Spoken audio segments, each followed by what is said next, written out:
And number 32, right corner, Jason Maria.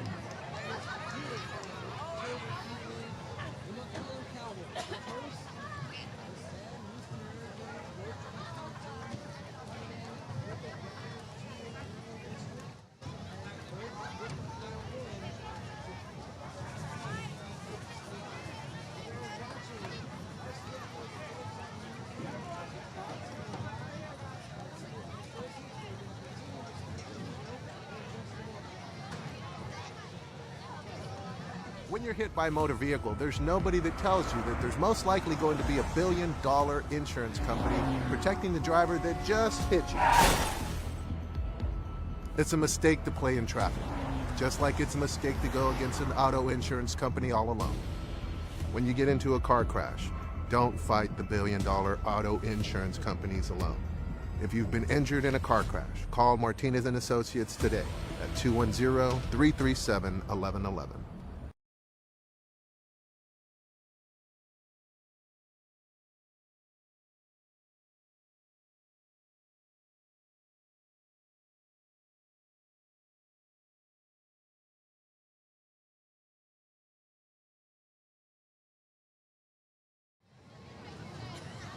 And we welcome you back to Harlandale Memorial Stadium. The McCollum Cowboys hosting the Sam Houston Hurricanes. We mentioned in our opening that the Cowboys and the Hurricanes are both 2-3 coming into this ball game, both in a very tough competitive district in this 14-5A. We look down the line of this district and we see the very top of the district is Alamo Heights, and then it's Harlandale, and they are currently battling it out, or about to battle it out, over at Orem Stadium in Alamo Heights, followed by Highlands Burbank, who just beat McCollum last week in a down-to-the-wire game. Then it's Lanier, and then Sam Houston also coming off of a loss as well. So we've got this matchup for you tonight here from Harlandale Memorial. And Coach, if you're available, I know you're going to be doing double duties today, so we appreciate you. Today we're a little short-staffed. Bella's stepping up. She's taking over on the camera. Caesar and Isaiah have some school functions that they're going to be taking care of, so we are happy to be here. There is a coin toss out on the field there, and we'll get to see who will get the ball first here in just a moment. But bring you in, Coach Robert Villafranca. As we mentioned, you're doing double duties here, so you're technical directing and giving us our color commentating for the evening. All right, well, Bobby, excited to be here. This is what we call, you've heard us call a bubble game in a district play, in that both of these teams are sitting right outside the top four bubble. As we look down on the field, it's the Sam Houston Hurricanes that were given the option. They will receive, and McCollum will kick off and defend the north goal. They're going to kick off into the wind. And there's some definite wind coming, as you said, the wind coming.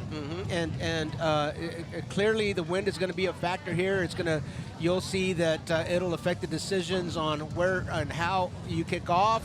Maybe you'll opt, if you're kicking off into the wind, you may opt to take that onside kick, because you're not going to be able to kick very deep anyway. But getting back to this, the narrative of a bubble game, both of these teams sitting right outside the top four. Of course, you've got to be in the top four to extend your season at 2-3. And a bubble, when if you follow us at all and you read our newsletters, you know, we always make the point that when bubble team plays bubble team, that usually means that there's not enough room for both of those teams in the top four, and it makes this game, even if it's not a mathematically must-win kind of game, it makes it extremely important to these two teams to beat the other. This is a big game tonight. Yeah, you know, Coach, I didn't mean to cut you off on that there, but you stress the importance of this game, and just every week that we get a chance to cover a McCollum football game, you know, Coach Klon, from the moment we've talked to him when he became head coach again here at McCollum High School, he just has a certain tenacity, a certain focus before each game, and we'll be able to chat with him here in just a moment. But we're going to, before we chat with Coach Klon, we did meet with Coach Williams of the Sam Houston Hurricanes. So we're going to take a quick break. When we come back, we'll come back to Coach Williams of the Sam Houston Hurricanes. Any other thoughts before break, Coach? I think we are ready to go, and it's a peak out night here at Memorial Stadium as well. It looks like the cheer and dance have got a youth group. Their youth clinic is going to perform tonight. So all kinds of things going on here at Memorial Stadium. We're glad you're with us. It's going to be a big one. We'll be back for Coach Williams. Exactly. Doing hair is an art, and I take great pride in it. I love my job. I opened my original hair salon on this side of town 26 years ago, and I still have some of the same clients. My location at Brooks is a dream come true. This is the right time and the right place to start a business at Brooks. The South Side is growing so much. What makes Brooks so attractive to business owners is the environment. Employees can live, work, learn, and play all in one area. The South San Antonio Chamber of Commerce is a cheerleader for businesses in and around Brooks, and we have a lot to be excited about. We're beginning to erase the economic gap between North and South San Antonio while still retaining our unique culture. Brooks is bringing economic prosperity to our side of town, and it's happening so quickly that the data is still catching up. Entrepreneurship is booming on the South Side. There's no limit to what can happen here. And we welcome you back with Coach Williams here of the Sam Houston Hurricanes. Coach Williams, tough matchup opponent tonight in the McCollum Cowboys. But before we get into that conversation, let's talk about the Hurricanes. How do you feel the season's going so far for your team? I'm sorry. It's going, man. It's going. It's a little up and down. We're on a win-loss streak. Hopefully tonight we can get another dub in the column and get rolling. So tell us who are some of the leaders on your team and who you rely on the most to help deliver your message. Leaders are pretty much our defense. Defensive line, Javon Adams, Tyrell Carpenter. It's two guys that we lean on the most. When we're down, we're up. No matter where we are, those guys pick us up. So tonight you've got the McCollum Cowboys, another team similarly like on the bubble. Tell us what concerns you about tonight's matchup. Just the triple option, man. I mean, not the triple option, just basic option. It's a scary thing if it's ran right. And, I think we're well prepared for it, though. All right, Coach. Don't want to keep you away from your team for too long. I really appreciate the time you take for us, and have a good luck tonight, and talk to you soon. Thank you, God. Coach Williams of the Sam Houston Hurricanes will be back with more after this. Live from the Southside Magazine is a Latina-owned online and print publication that helps residents and visitors learn more about the South Side of San Antonio and all of Texas. Magazine features and columns support the local community by telling stories that promote people and businesses. Our goal is to expand community relationships and give Southside San Antonio residents an opportunity to express themselves. Learn more at southsidesanantonio.com.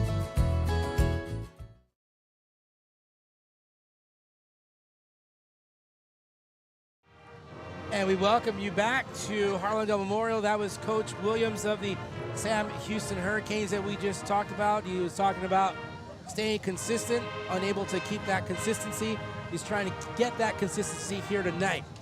We also talked to Coach Carl Klein of the McCollum Cowboys. But before we get into that interview, Coach, you were at the game last week when the McCollum Cowboys traveled up the road to SAISD Sports Complex. Tough loss for the McCollum Cowboys, but they were in the game. They had an opportunity to win. They just could not finish that game out. They couldn't, and Coach Klein has got high expectations. I visited with them about how I felt that Cowboys had made some big strides, and they had several drives where they were able to stay on schedule. They were having some difficulty with that before the bye. And coming back after the bye, I felt like they had made some strides in that area. There were a couple of drives that, Coach Klein acknowledged himself where the Cowboys kind of shot themselves in the foot, and they were in control, and then squandered a couple of drives and couldn't pull out the win. But we'll see if they continue those strides forward here tonight. Yeah, we're looking for the Cowboys to make some improvements. I think one of the most needed improvement for the Cowboys is that discipline. When we talk about shooting themselves in the foot, if I'm not mistaken, they had a fantastic play brought back due to a 15-yarder foul, a penalty. So we're going to be able to now talk to Coach Carl Klein in just a moment. We're going to take a break. When we come back, we'll have our conversation with Coach Klein.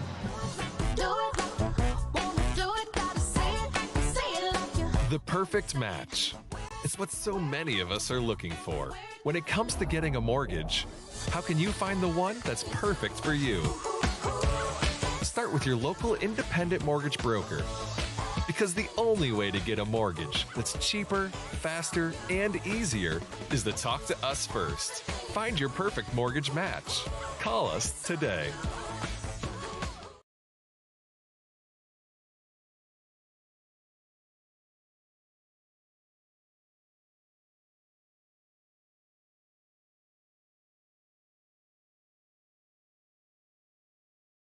Back to the Martinez and Associates pregame show, visiting with Coach Klon here before he takes the field against the Sam Houston Hurricanes. And Coach Klon, before we get into the Sam Houston Hurricanes, let's talk a little bit about last week. It was a tough game, went down to the wire. Tell us what you learned about your team last week. Well, I don't know if I learned anything new. I mean, it was kind of the same story, just different opponent. You know, I thought we did good job battling back. We put ourselves behind, and then we went ahead, and then we squandered a couple scoring opportunities with wounds, things that we did to ourselves. You know, we hurt ourselves on that and just stopped ourselves. And you know, you can't do that. You know, we're not a good enough team that you can make up for that stuff. It's a fine line between all these teams, and you know, every little thing can make that difference, and that was a difference. I mean, we've got a lot of things we got to continue to improve in a lot of ways defensively that we were disappointed with, just some fundamental stuff. But, you know, I learned this. I mean, we're going to play, and they're going to keep playing. They don't give up, and they didn't hang their head, and they kept playing. You know, we're spotted them 14, and we closed that up, and, you know, we've been doing that all year, so that's positive. Yeah, you guys absolutely hung in there, and it went down to the wire. But you look across the field here, we got the Sam Houston Hurricanes, and similarly, they're quick. They've got some speed. Tell us what concerns you about the Hurricanes. Well, it just, you know, you don't have a margin of error. You make mistakes, and they'll make you pay because they can go the distance really quick. You know, you got to surround speed, and you have to have gap integrity, and everybody has to do their job. And so, you know, you just have no room for errors. You got to play an almost perfect game on that. Well, all right, Coach, I'll let you get back with your team. Thank you for spending some time with us. We appreciate the visit. All right. Good luck. All right, thank you. Coach Klon with the McCollum Cowboys. You're watching the Martinez and Associates pregame show. We'll be back in just a few moments.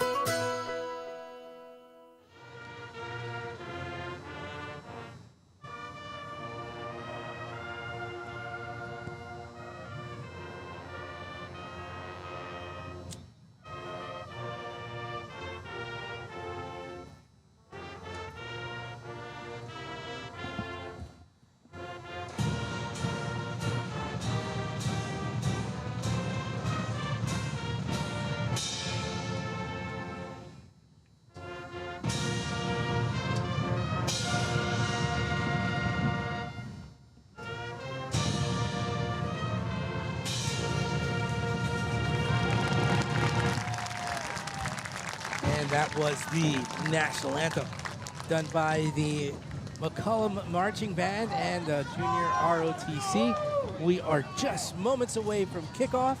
We see Marcus Alvarado here, head basketball coach for the McCollum Cowboys. We were able to talk to Coach Klon, Coach Williams. Everyone seems to be ready to go here in this beautiful, windy Friday night. When we come back, we'll have kickoff for you. It started in 2019 with Texas Revolution Youth Football and Cheer. It was inspired by my late sister, Patricia Galaxy Mora. She had passed away. Before she had passed away, we had conversations about starting my own organization. Right now, our actual motivation is to get these kids to the next level as far as getting ready for middle school and high school football. Our plan for Texas Revolution is not only teaching them the fundamentals of football and cheer, but it's also teaching them how to be great young men and women, providing for the city south side and also raising them right. No pass, no play. Being here and being very respectful to their coaches, to their moms, their dads, their guardians, And that's what we strive for, is to raising the next generation of athletes, but also great men and women too as well. Look us up on Facebook too as well for any questions or any concerns that you may have as well. Thanks for life. We welcome you back. We are ready for kickoff here. The McCollum Cowboys set to kick off as the Sam Houston Hurricanes won the toss and they elected to receive. Therefore, the Cowboys will come out with the kicking team, and then we'll see the Sam Houston Hurricane offense start this ball game.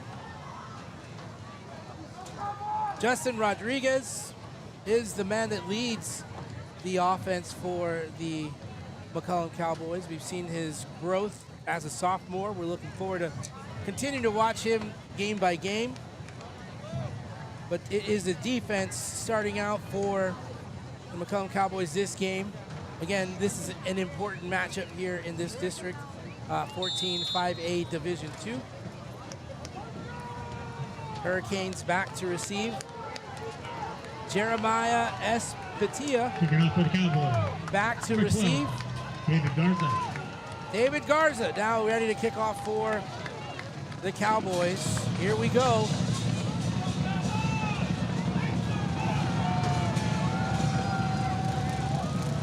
Garza Nice checks. drum roll effect here. There's a kick. It's a high end over ender. Espatia from the 25. It's David Garza's the only one that's going to save him if he can. No! He's not happy. Jeremiah Espatia had it. He had it all the way. Tripped himself up. David Garza was going to be the one to have to save the Cowboys. But wait a second. There's flags on the play, so let's take a look at that one's likely to come back. David Garza was setting himself up for a tackle, but he wasn't looking out for that 40-yard line. That 40-yard line reached up and got a shoestring there for him. So a little help on that there.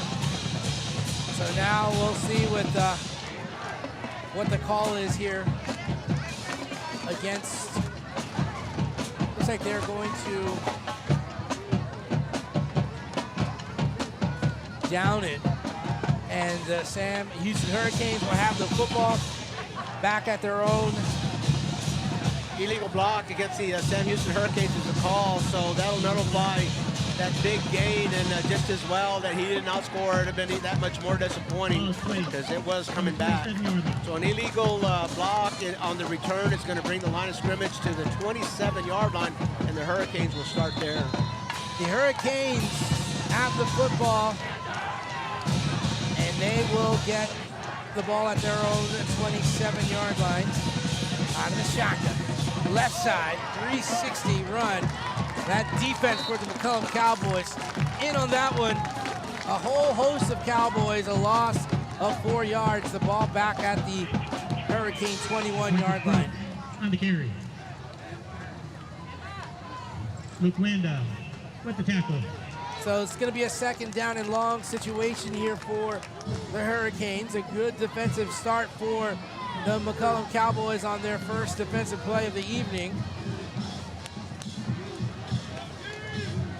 Out of the shotgun are the Hurricanes. Two receivers right. Pass is incomplete, a little short there. Pass was intended for Marcel Page. Incomplete. Pass was underthrown. It looked like the receiver was open. It looked like it might have been a 7-8 yard gain on the play, but the wind is going to be a factor here tonight, Bobby, and the quarterbacks, I'm sure, are going to take a couple of passes to calibrate themselves. Whether the wind is behind you or, whether headwind or backwind there, it's still going to be difficult to throw tonight. Pretty stiff wind. This time it's trips to our near side, rolling to the right. Passes caught. Jaden Cervantes, a short catch there, but still going to bring up a fourth down. And the Hurricanes punting unit will come out on the field. And back to receive the punt is the very athletic Jonathan Longoria. Jason Moreira there for the McCollum Cowboys, right on the catch, not allowing any yards after the catch, making the tackle. The Sam Houston Hurricanes sending their 11th player out onto the field, have a little gap there. Going to want to protect that gap before they punt. Slow snap, the punt. Longoria, he'll take it, and he'll get hit immediately, but still some pretty decent field position for the McCollum Cowboys as they will start at their own 44-yard line. 10:19 to go here on the clock. The McCollum Cowboys will get the football. They'll need to go 66 yards. Cowboys. So the McCollum Cowboys dodge a bullet on the very first play, not from scrimmage, very first play of the game tonight on the kickoff when the return man slipped and fell on his own. The penalty brought that back, brought it way back. First play from scrimmage, a tackle for a loss, 3 and out for the McCollum Cowboy defense, and here you go, the first offensive possession. Justin Rodriguez, the young sophomore quarterback now for the Cowboys. He sent a man in motion. They come in a tight formation. On the option play, he hands it up to his running back. That should be Roque. And Roque goes nowhere. In fact, he might have lost a yard. So he gets down to the 43-yard line. So the Cowboys, on their very first play of the game for their offense, they keep it on the ground. We talked about last week's results in that game. It was the Cowboys certainly had their opportunity to come back and take that win against the Burbank Bulldogs, but the Burbank Bulldogs managed to pull that one out. Rodriguez this time gets it over to Longoria, and that Hurricane defense, a phenomenal job on the defensive line. No gain on that play as well. They'll keep that ball spotted at the 43. So 2 back-to-back run plays, 1 loss of yard on the first one, and no gain on the next one. We've heard Coach Klon talk very highly about Justin Rodriguez's development in the option, in the read option game, and he 2 gives right there, and just got to have a feeling that he's setting something up. You don't usually see him give 2 in a row. It's let's see if we can get these tackles or these ends to come in to the A-gaps. Wouldn't be surprised to see him fake that give and pull, try to get around on the edge. We shall see here. This time they send a wide receiver far to the right side. Here's the pass. Here comes the blitz. And low, no, Justin Rodriguez, he was down. Almost escaped that pressure, but it was good defensive pressure from the Hurricanes' left side, the top of your screen coming in. And although Rodriguez athletic, he was not able to escape that one. Well, it's hard to block 8 men on the line of scrimmage, and the Sam Houston Hurricanes did not flinch, even though it was a pass formation. I mean, it was a passing situation. They lined up 8 and said, we're coming at you. You're going to have to get rid of it in a hurry. Justin was unable to do that, and a 4th and long, so 2 3 and outs. 3 and out for each of the defenses. A 10-yard loss there for the McCollum Cowboys. Now their punting unit out on the field. And there's the punt. Nice. High punt. Fielded at the 25, the 30, 35, 40. Up to the 43-yard line. We'll call it the 42. With 7:42 to go here in this opening quarter. The first drive for the Sam Houston Hurricanes resulted in a 3 and out. It was good defensive pressure by the McCollum Cowboys to force the Hurricanes to punt. So with an exchange of punts, the Sam Houston Hurricanes pick up about 15 or 20 yards here, so they're going to start this one from their own 42. Out of the shotgun. Hurricanes keep it on the ground. It was their running back, Andrew Mathis, sophomore running back for the Hurricanes. Mathis likes that spin move, and it's worked for him a couple of times to avoid a tackle for much loss. Expect to see that one all night long. 2-yard gain there. Good low, left side. Another couple yards as the Hurricanes inch themselves a little bit closer. Good low with the keeper. Sam Houston Hurricane formation forces the McCollum defense to switch. They've got a strong side and a weak side, and they had him switching, try to catch him in the switch, and McCollum recovered just in time to make a nice stop on that play. 2 plays in this drive, 2 yards on each play. 4 total yards, 3rd and 6. Good low, rolls right, fires, pass is caught across the 45, 1st down and some. The pass caught by Jalen Jackson, but there are flags on the play here. So the flags were thrown after the reception. Complete to Jalen Jackson. Jalen Jackson, he gave the Indians a little bit of a hard time. The last time we saw the Sam Houston Hurricanes. You can always get an indication of what that penalty is going to be by the white hat. If he rushes up to catch up to everybody, the play's going to stand. If he hangs back here, it usually means it's coming back. And the referee here tonight, who wears the white hat, kind of hanging back this time, so you get the feeling that that was going to be called against the Sam Houston Hurricanes, and it was. A 10-yard penalty from the spot of the foul will bring it back on the negative side of the 1st down marker. So we'll Is have it a 1st down since he crossed the 1st down? No, not on a live ball. Not on a live ball. If they had made a 1st down and then got called for a dead ball foul, yes. Okay. But if the live ball brings it back. So it's going to be replayed 3rd down, but 3rd and about a yard. From the 49-yard line in Cowboy territory. So that big play was a net gain of 3 yards, basically, as they took away 10 yards, and a timeout is called onto the field. I think it's the Hurricanes that called that timeout. They want to talk it over. We'll take a break. You are watching high school football. It is brought to you by Texas Revolution Youth Football and Cheer. When we got a look at the gorgeous historic Hangar 9, we knew it was the perfect place for our wedding. It provided the blank canvas we needed to plan our dream wedding, and it fit our 370 guests easily. We had family come to Brooks. All right, no timeout was taken, so we're bringing it right back, and the Hurricanes will keep it on the ground. Another spin move. This time it pays off along the sideline, down to the 35-yard line. Boy, doesn't Andrew Mathis really like that spin move. You can almost guarantee he's going to do it as soon as he gets the football. Well, he looks very natural doing it, and he went into it immediately the first time he carried the ball. So it made me think that that's one of his. That'll be a favorite weapon for him. That's an 11-yard gain, and most importantly for the Hurricanes, a 1st down. Good low, pass complete. Again, a good positive yards over to the 35-yard line. Actually closer to the 31. So they're going to pick up 7 yards on that play. Is there a flag? Oh no, there's a Hurricane down. So we'll take a quick break as they tend to the Hurricane that's down. You're watching high school football presented by Texas Revolution Youth Football and Cheer. When you're hit by a motor vehicle, there's nobody that tells you that there's most likely going to be $1 billion insurance company protecting the driver that just hit you. It's a mistake to play in traffic, just like it's a mistake to go against an auto insurance company all alone. When you get into a car crash, don't fight the $1 billion auto insurance companies alone.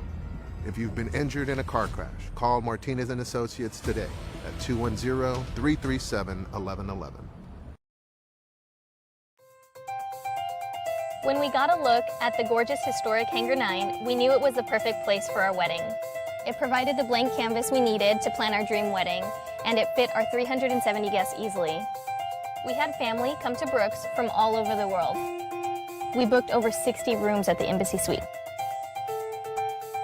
It meant a lot to have our wedding at such an important historic landmark. Revitalizing former military buildings helps us preserve our history, like the Air Force Officers Club, which is becoming Southerly Coast and Comfort. People from Good low, and the Hurricanes deep in McCollum territory. Mathis, left side, finds some room, and wide open hole, open by the offensive line for another 1st down for the McCollum Cowboys, for the Hurricanes. Fuentes Brooks on the carry. Brought down by Marco Sanchez. 4-yard carry, low snap, left side. Mathis has room, but that area closed very quickly by the secondary for the McCollum Cowboys. Brooks on the carry.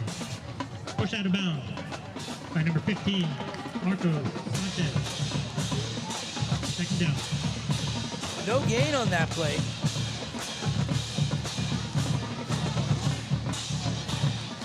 Eighth play of the drive here for the Hurricanes. Goodlow sends the man in motion. He'll get the handoff. He crosses the 25, inside the 20, down near the 15. 12-yard pickup for the Hurricanes. J.J. Cervantes on the carry. Brought down by Ian Escobedo. First and 10.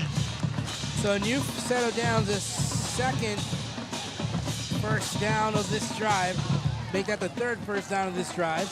Goodlow will keep it. Maybe get back to the line of scrimmage. Oh yeah, he does. Gets inside to the 14-yard line. A 1-yard pickup there, Coach. Goodlow on the carry.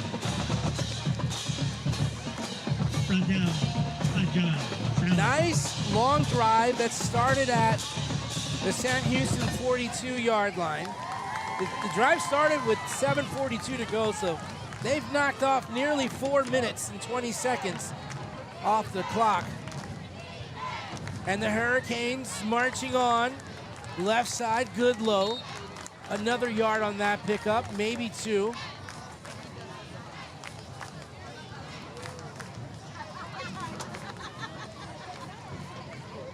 They'll give him 2 yards on that carry. So third down coming up here. Goodlow with the keeper. Big third down for McCollum as their backs are up against the wall here. Third down. As the Hurricanes now, they're coming under center. Goodlow, pressure coming from McCollum on the blitz. Goodlow rolling left, has a receiver open, the pass caught inside the 10. First down, but shy of the touchdown. We've seen the Hurricanes call that play twice here tonight. It's a fake toss and a bootleg, and the Cowboys defensive ends or edge players are not containing the quarterback. They were expecting that pitch to go, but they've seen a fake pitch twice, and we'll see if they can adjust here as we go forward. Jalen Jackson, the receiver, to pick up the first down. Goodlow takes it in, gets to the 1-yard line, and gets pushed back. Where it looked like he was getting into the end zone, but he was denied. Goodlow with the keeper here. So nothing doing there. He does get 2 gains. Goodlow this time, this push. Still no signal from the official, but Goodlow got it. Goodlow's got it. Into the end zone, 1-yard touchdown. Quarterback keeper for the touchdown. What a drive, Coach, for the Hurricanes. And to make it that much more impressive, Bobby, a couple of penalties, and they had some setbacks, but they continued that march forward. And I heard you say earlier in the drive that they ate up a lot of clock on that drive as well. 13 plays on that drive. The extra point attempt right through the uprights. The Hurricanes will take the early lead. The Hurricanes on top of the Cowboys, 7-0. You're watching high school football on RC Audio Sports, brought to you by Texas Revolution Youth Football and Cheer. Finding the right home is hard. Now finding the right realtor, that's the easy part. Vanessa G. Medina with Proper Realty will work hard to help you find the right home for you and your family. Contact Vanessa today and let Proper Realty help you find your dream home.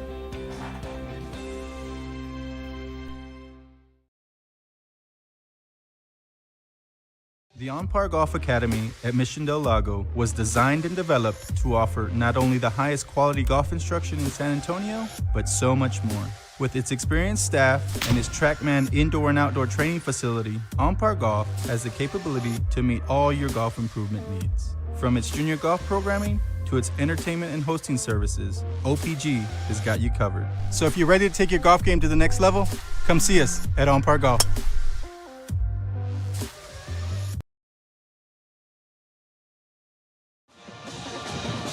Albert Goodlow goes in for a 1-yard touchdown. The extra point is good. The drive took 13 plays, 68 yards, 5 minutes and 10 seconds off the clock for the Hurricanes on that drive. What an impressive drive that was, with a great mix of on the ground and in the air.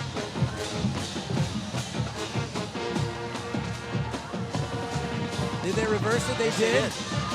Looked like a fake, but here come the Cowboys. The speed across the 50, the 45. What a return.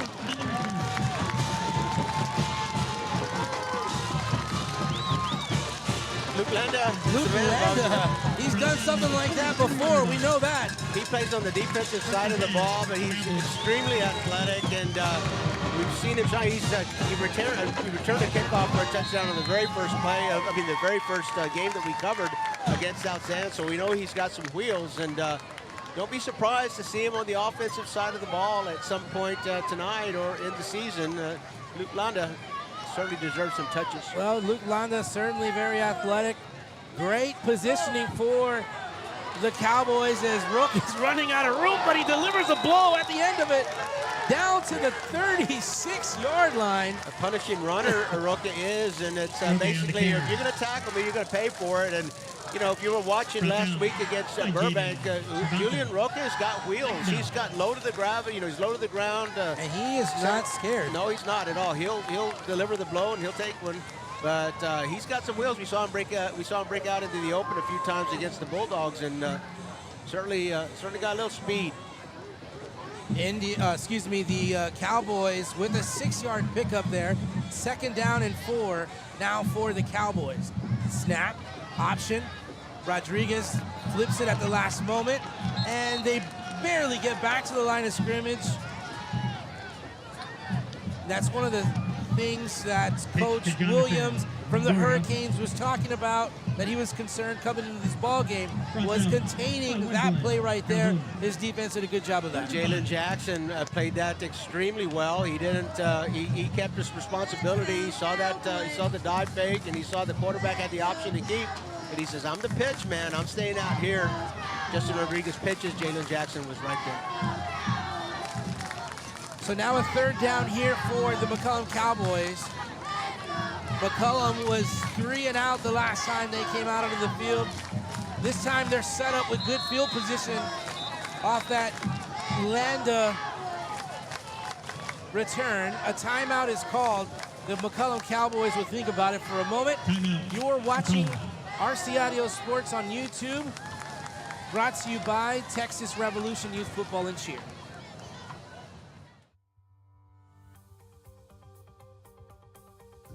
Life has prepared me for this. The reason I'm a trial attorney is because I truly believe that's what I was meant to do. We do what we do because we've been given the God-given ability to do it. We have the ability to stand in front of a jury and help people out. I have my reasons, upbringing, things that have happened in life, things that have either turned you into a fighter or make you hate unjust causes. Those are the reasons that I'm a trial attorney.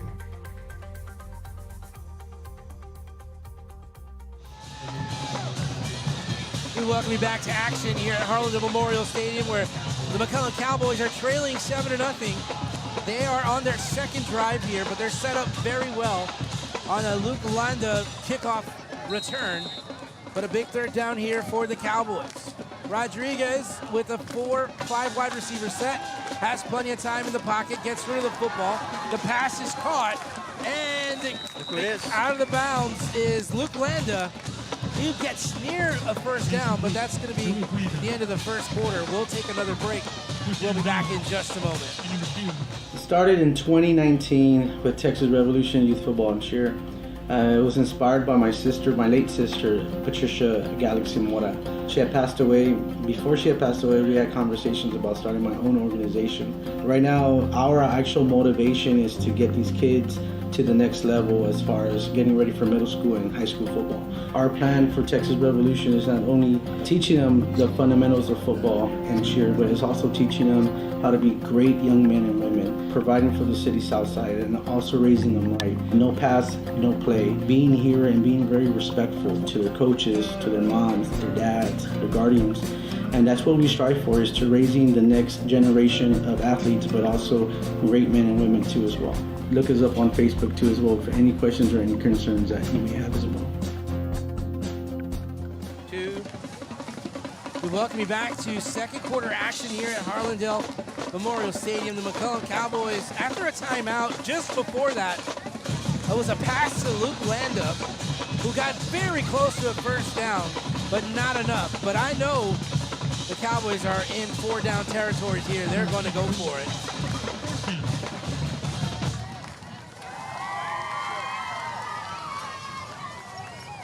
Rodriguez under center. Little handoff goes just enough for a first down. They get it over to, I believe that was Julian Roque. We'll take a look here as Yep, that was Julian Roque. Got just enough to pick up that first down. He picked up 2 yards on that carry, and that will be the first down of the evening for the McCollum Cowboys as they march along. Again, this was all set up by great field position by Luke Landa, who put the Indians at the Cowboys at the 42-yard line.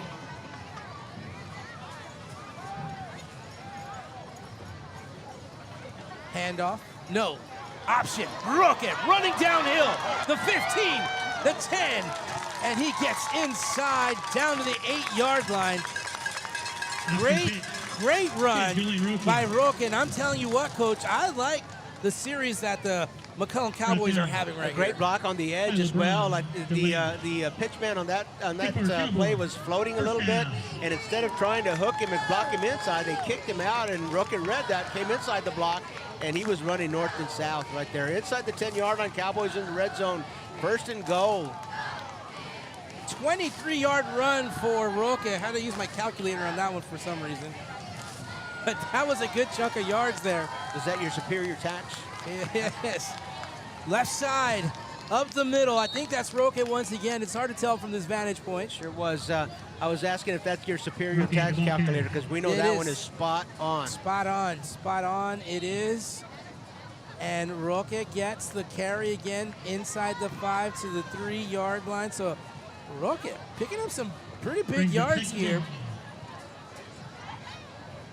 23 yards on that last one. 5 yards on this most recent one. 10-16 to go. Under center, Rodriguez. Longoria this time will get the call, and he gets into the end zone from 3. Probably one of the best disciplined, sustainable drives I've seen for the McCollum Cowboys in quite some time. Penalty free. Penalty free.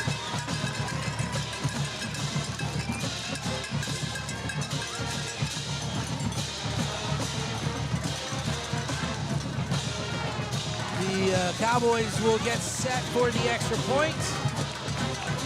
The kick, was it blocked? It's hard to tell whether it was touched or not, but the extra point was not good either way. It looked like the rusher went by the kick, and he hesitated, just didn't reach the goalpost. But either way, the extra point attempt was not good, Bobby. Well, the Cowboys trail by 1 point, 7-6. You're watching RC Audio Sports on YouTube, and it's brought to you by Texas Revolution Youth Football and Cheer.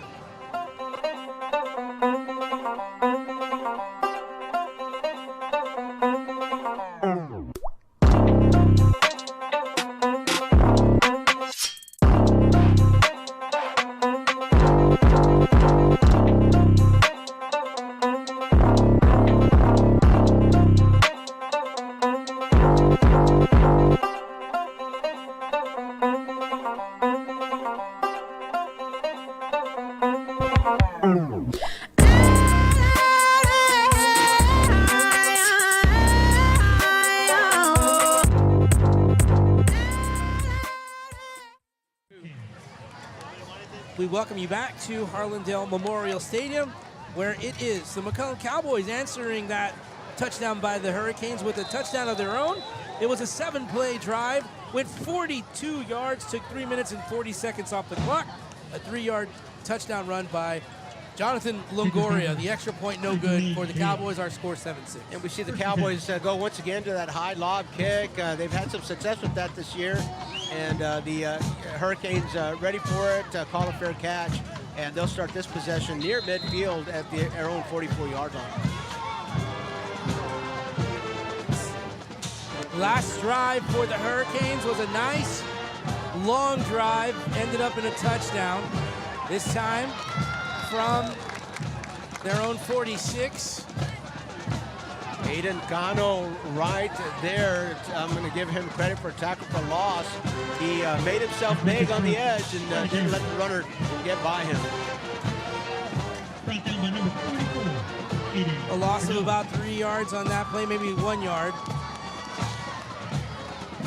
Up the middle this time, the Hurricanes go to the 50. That's a 7-yard gain.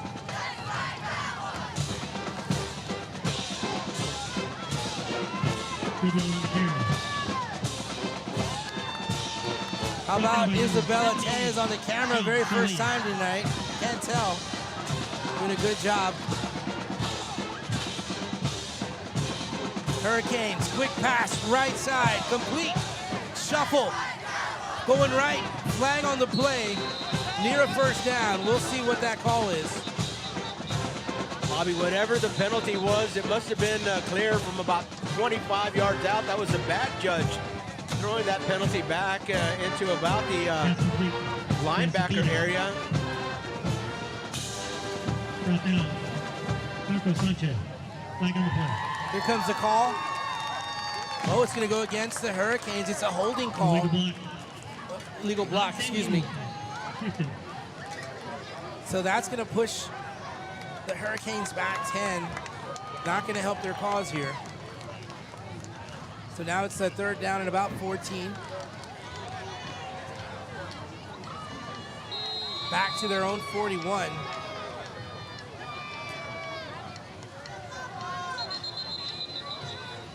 And whistles.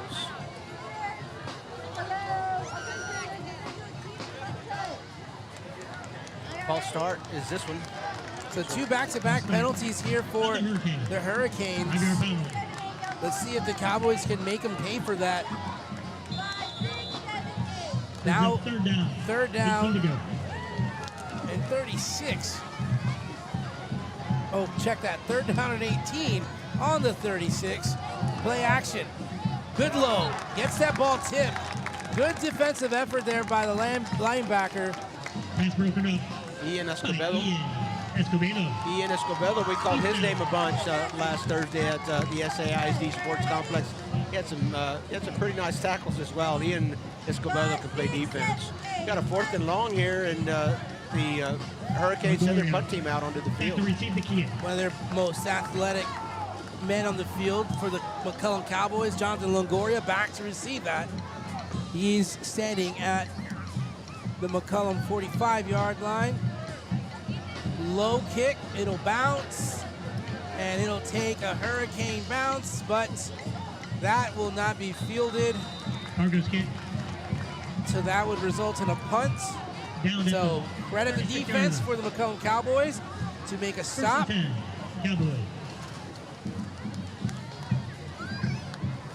The Cowboys will have the football. They're going to have it at their own 36-yard line.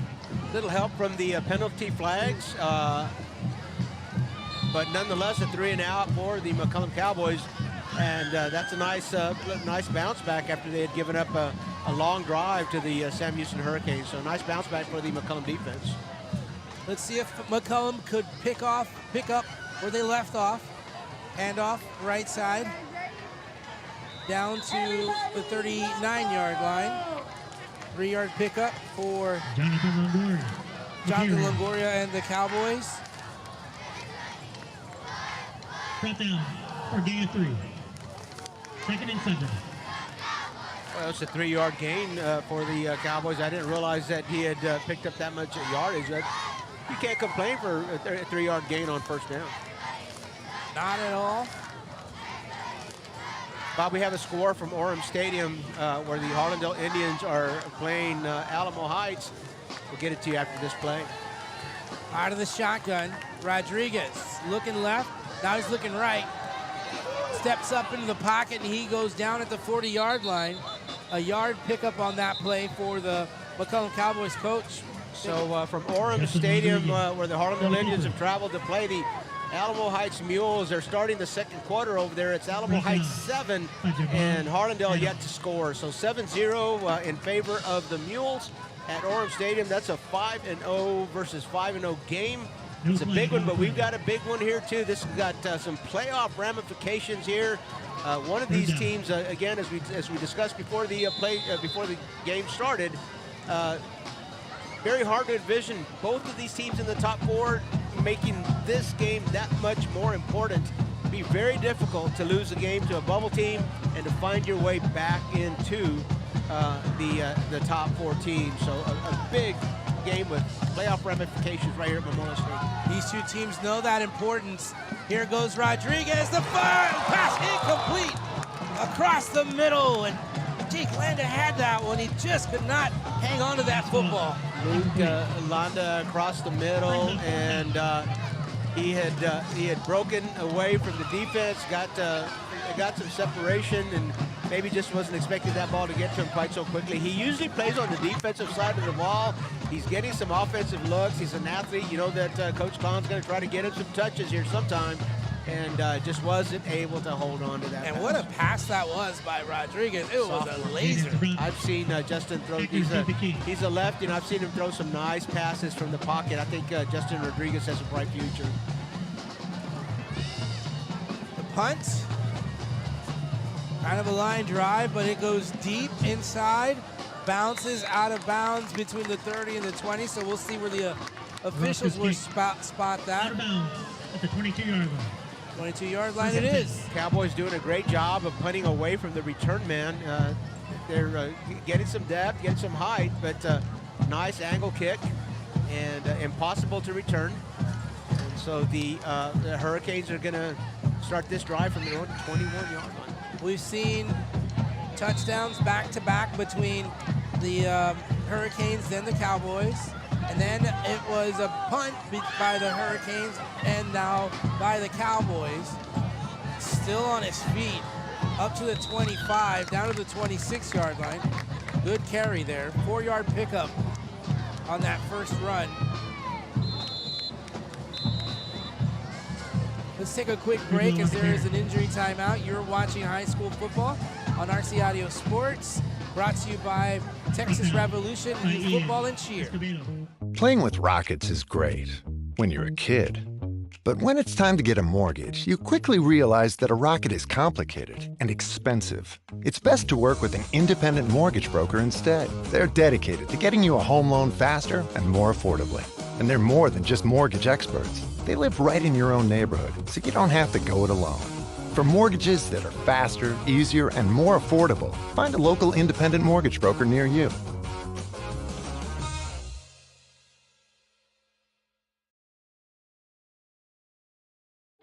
When you belong to a place as much as it belongs to you, you call it home.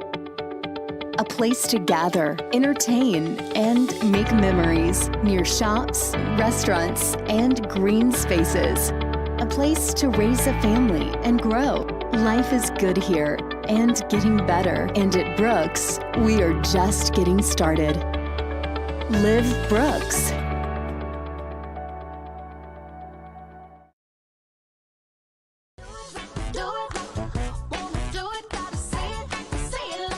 The perfect match. It's what so many of us are looking for. When it comes to getting a mortgage, how can you find the one that's perfect for you? Start with your local independent mortgage broker. Because the only way to get a mortgage that's cheaper, faster, and easier is to talk to us first. Find your perfect mortgage match. Call us today. We're back in action here after that injury timeout. Keeper, no, handoff, right side, plenty of room, first down and some. Good pickup there after that timeout. Quintus Brooks on the carry. 9-yard pickup for the Hurricanes. Move the chains. No huddle for the Hurricanes as the clock continues to run here. 4 wide receiver set, 1 man in the backfield. Play clock down to 7. Goodlow fires, right side, pass, nearly intercepted. No, it was intercepted. must have stepped out of bounds, but what a great defensive play. But there are flags all over the place along the Hurricane sideline.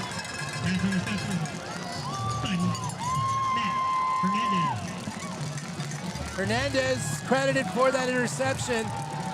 What a great read. I thought he batted it down, but he ended up coming up with it. But there are some flags on the play. He did a great job of reading that. He was playing in center field. I think he was lined up at about the hash mark, so it wasn't too far to go, and it was a long pass with a high arc. He was able to get under it. And then let's tack 15 yards to the end of that run as he was hit after he had gone out of bounds. So the 15 yards will put the ball somewhere inside the 30-yard line, not quite in the red zone, but looks like at about the 26-yard line, Bob. 25. They actually move at the 25, so it will be a short field with the McCollum Cowboys already in striking distance. The last time the Cowboys had decent field position was at the Hurricane 42. They took it 7 plays in for a touchdown. So here they go, only needed 25 yards. Longoria gets the call, no. It's Rodriguez on the option. He options it, Rocket picks it up. The ball did land on the ground. Flag on the play. Whew. Oh boy. Flag on the play. The Cowboys got lucky on that one. The ball certainly bounced their way back into the hands of a Cowboy, and that was Julian Roque. Julian Roque channeling his inner shortstop there as that ball just a real quick bounce. He got down there and got it in a hurry, and there was a Sam Houston Hurricane defender. If he had not reached down there and got it, it'd be ball going the other way. If the gain stands, the Cowboys are back in the red zone, but there's a flag that we are considering here. That's what that's all about.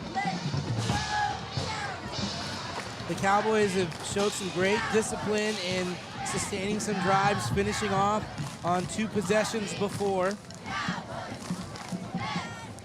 Forced to a 3-and-out on their last possession.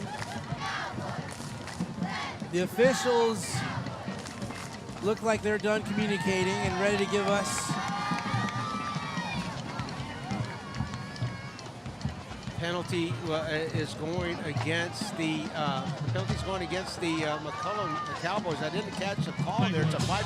Ineligible forward pass. And they're saying that he forward passed over to Roque. Not a pitch, so I guess on the option the ball didn't go behind him. They're saying it went forward. It's a very interesting call. If I catch up the officials, I'm going to want an explanation on that. I wonder if that was a fumble forward but he recovered. Yeah. Didn't look like a forward pitch, and he was behind the line of scrimmage, so you can pitch forward from there. Now ball back at the 24-yard line.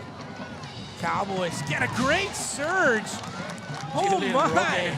Scrub. Oh my! Gets the penalty yardage and more. Julian Roque on the carry. Good for Cowboys.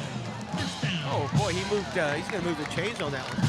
It was 2nd and 9, so nice, just a simple give and a scrum, and he pushed that pile forward about 7 yards on his own.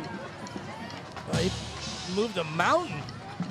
I mean, there was just about every Hurricane defender near him. Ball's now spotted on the 12-yard line. Still 1st and 10. Roque getting the carry once again. Moving the football. Gets down to the 10-yard line, so a 2-yard pickup there for Roque. On the carry.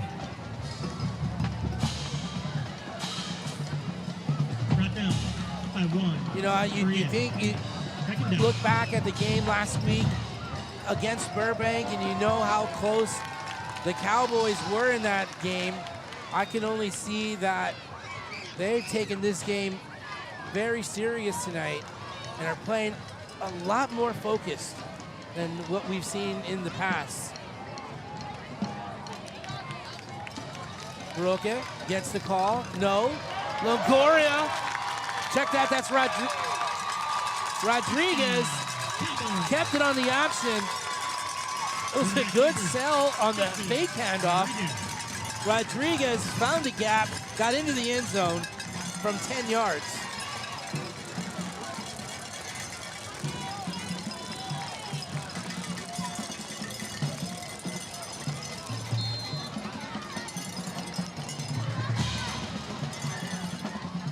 the extra point attempt now for the Cowboys. The kick is up, and it is good between the uprights. The Cowboys take the lead over the Hurricanes, 13-7. You're watching high school football on RC Audio Sports, brought to you by Texas Revolution Youth Football and Cheer. It started in 2019 with Texas Revolution Youth Football and Cheer. It was inspired by my sister, my late sister, Patricia Galaxy Mora. She had passed away. Before she had passed away, we had conversations about starting my own organization. Right now, our actual motivation is to get these kids to the next level as far as getting ready for middle school and high school football.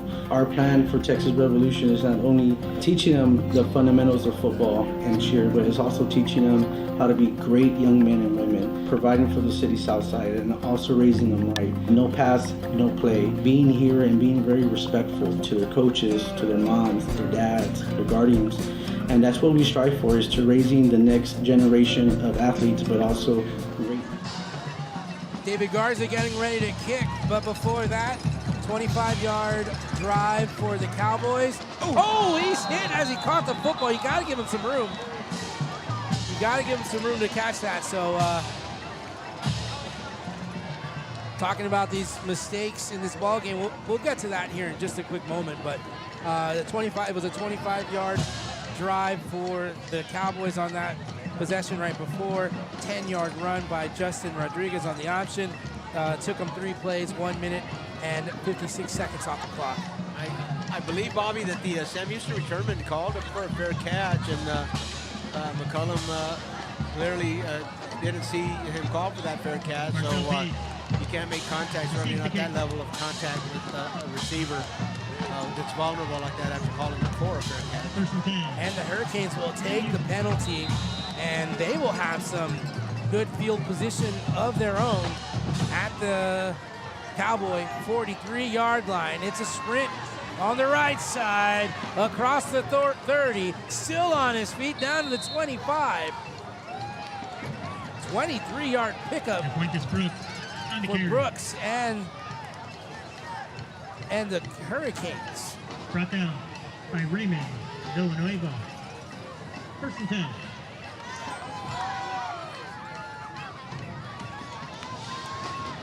Keeping it on the ground, up the middle, across the 25, down to the 22.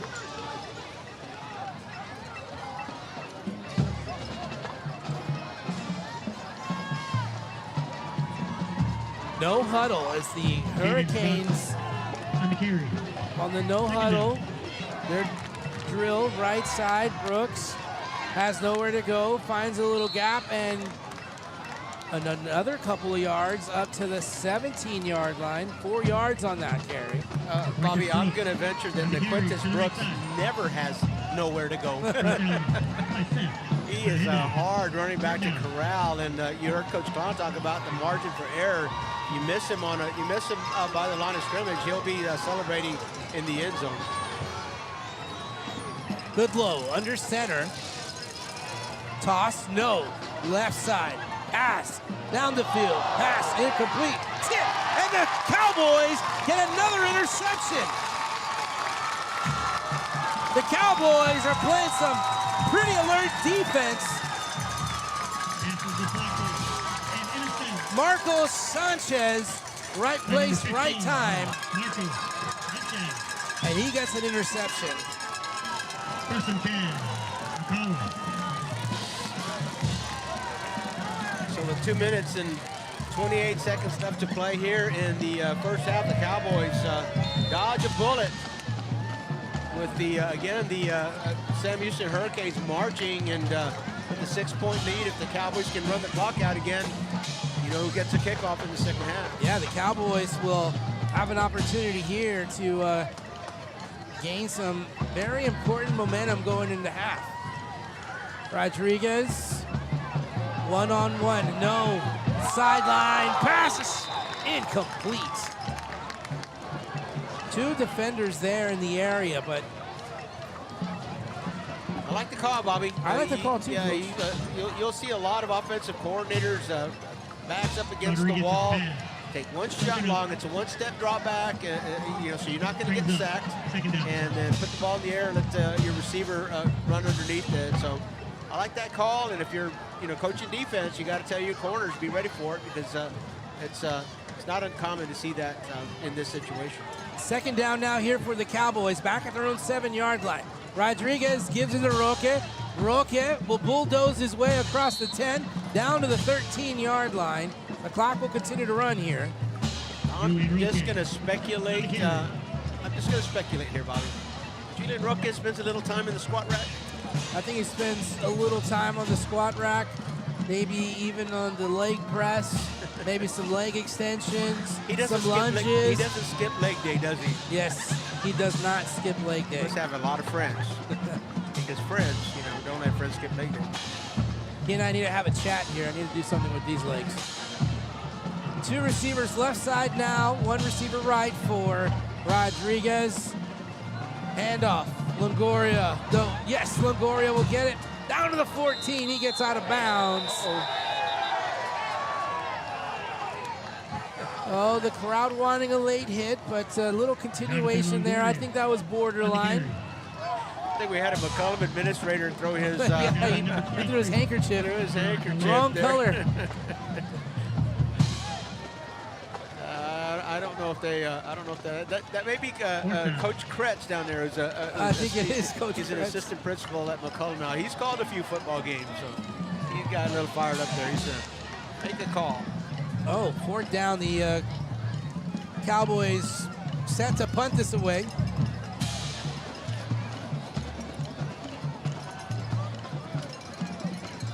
Hurricanes are coming after it. Oh, why not? Nope. Delay a game. Should be the call as the clock wind down to 0.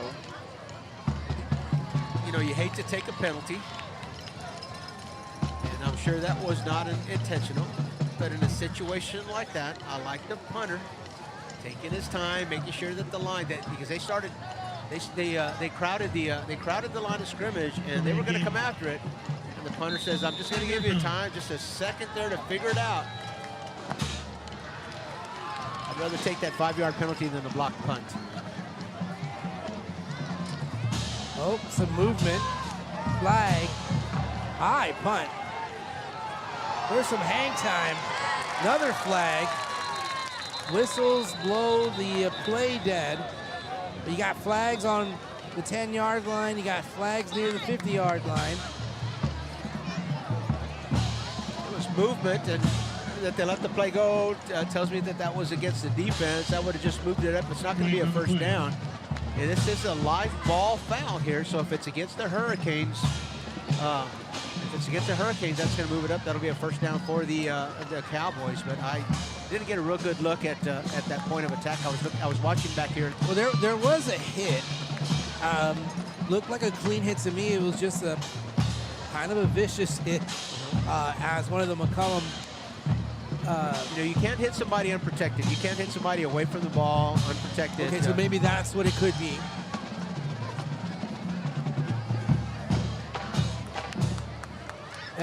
Back in the day, you know, when you played with the leather helmet. Yes. I don't think you could barely had a helmet. Oh yeah, that was block in the back. If not an illegal hit. That one's going to come back to. That's going to move the chains for the Cowboys. If we saw it correctly. But you would have an offsides, possibly. What we think that might be. You decline that one. You take this one. 15 yards, first down. McCollum. Our score is still 13-7 here. The discussion here is, did the Hurricanes have possession of the ball at the point of the penalty? Had the ball exchanged hands, and that's what the conversation is here. Where was the ball when the penalty was called, when the penalty was committed? Oh yeah, and that's going to make a big difference. So if the penalty is in fact the illegal block, then they would not have had the ball at that moment.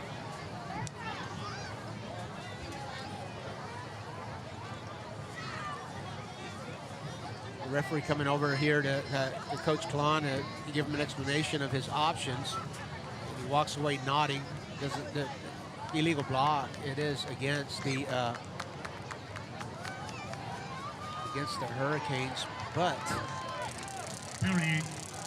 blocking the back. Here we go, Bob. Because it was after the punt, that's when the exchange happens. You've punted the ball away, and possession was already taken by the Hurricanes. So that'll be the penalty will be assessed from the end of the play against the Sam Houston Hurricanes. 42 seconds left to go in this half from the Hurricane 42-yard line. Check it, that's the Hurricane 47. Quintus Brooks on the carry.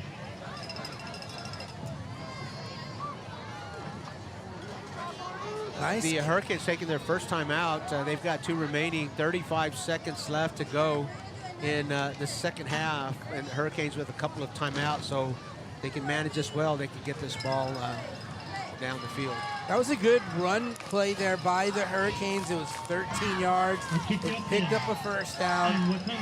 What the Hurricanes obviously want to do, they want to get into the end zone before the end of the half, because the Cowboys do have the football to start the second half. They want to go with this, if anything, a point ahead, worst case scenario, tied with the McCollum Cowboys for the halftime break.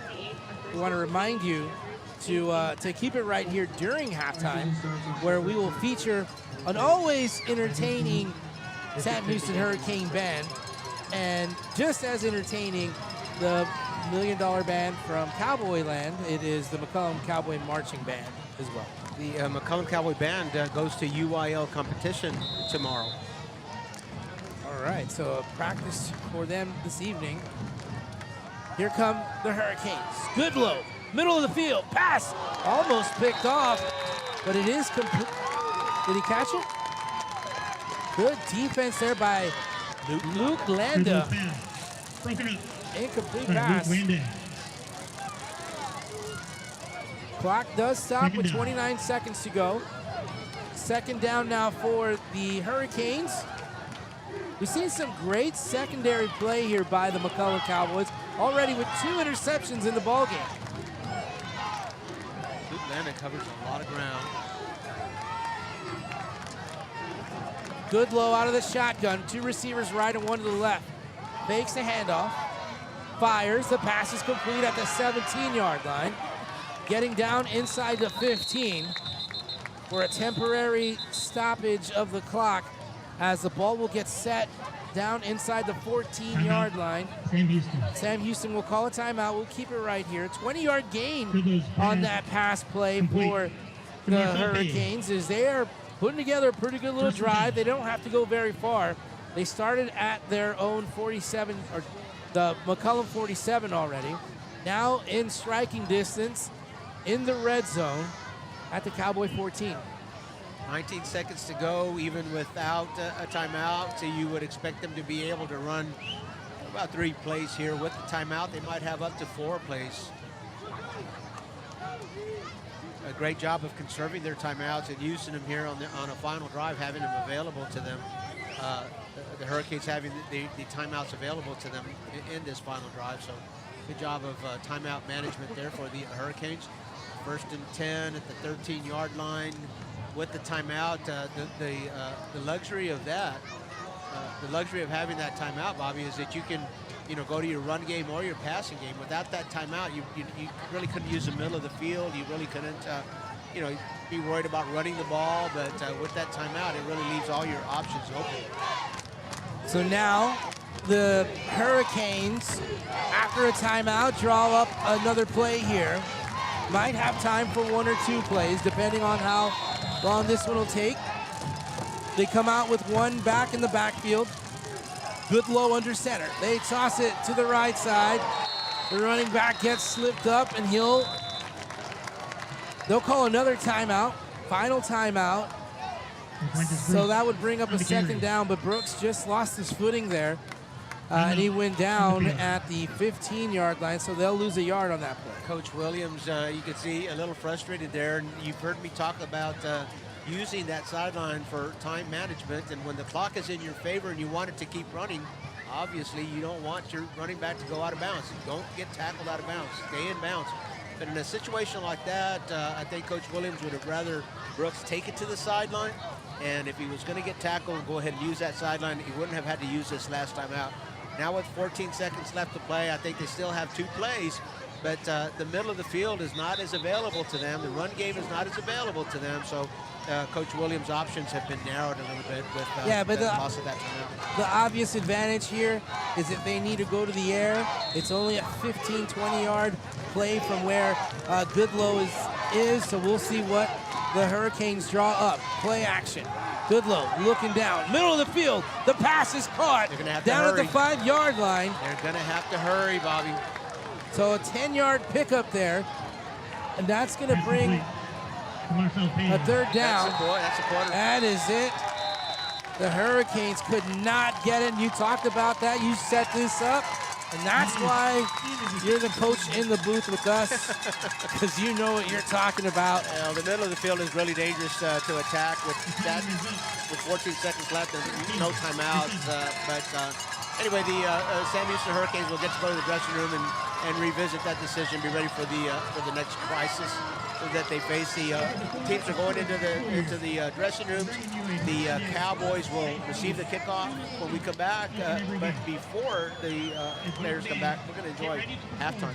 Yeah, we're going to take a quick break before we set up for halftime. We thank you for joining us, and we'll be back in just a few moments. It started in 2019 with Texas Revolution Youth Football and Cheer. It was inspired by my sister, my late sister, Patricia Galaxy Mora. She had passed away. Before she had passed away, we had conversations about starting my own organization. Right now, our actual motivation is to get these kids to the next level as far as getting ready for middle school and high school football. Our plan for Texas Revolution is not only teaching them the fundamentals of football and cheer, but it's also teaching them how to be great young men and women, providing for the city south side, and also raising them right. No pass, no play. Being here and being very respectful to their coaches, to their moms, their dads, their guardians. And that's what we strive for, is to raising the next generation of athletes, but also great men and women too as well. Look us up on Facebook too as well for any questions or any concerns that you may have as well.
We're at halftime here at Memorial Stadium. Sit back and enjoy the halftime performances by the Sam Houston and McCollum bands. It's the Hurricanes out on the field first.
you know we always gotta give it to you in our own and special way. And as anticipated, we plan to bring you an evening that will take you down memory lane from this summer and then some decades beyond.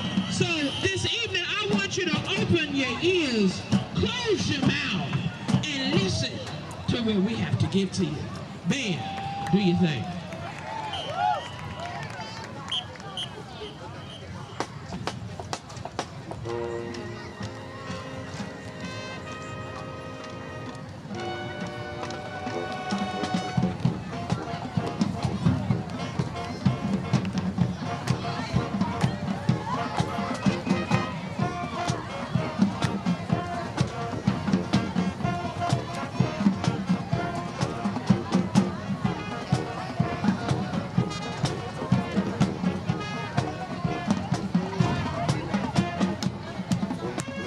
This is currently one of my favorite songs because there's so much going on, but guess what? We can only do things in decent and order when it's about that time.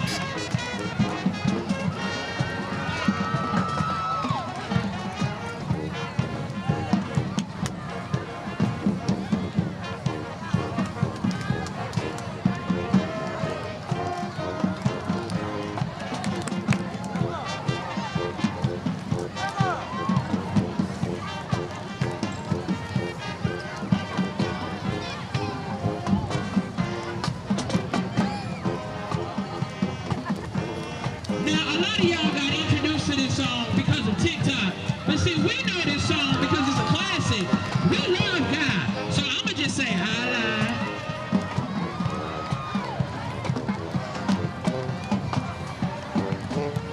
Now, although Doja Cat may be doing some irrational things like shaving her eyebrows off, she can be a woman.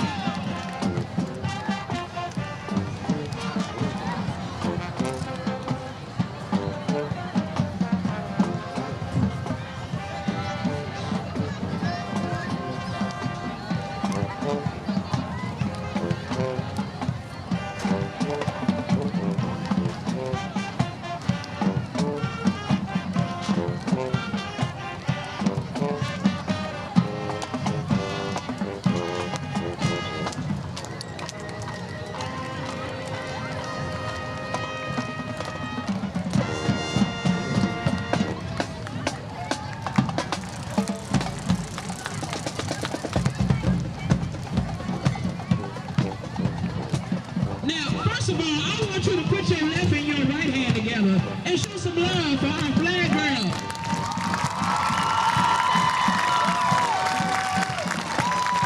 Now, Miss Beyonce said in the book of Renaissance, chapter 6, that it is simple that you don't break my soul, irregardless of whatever week you may have.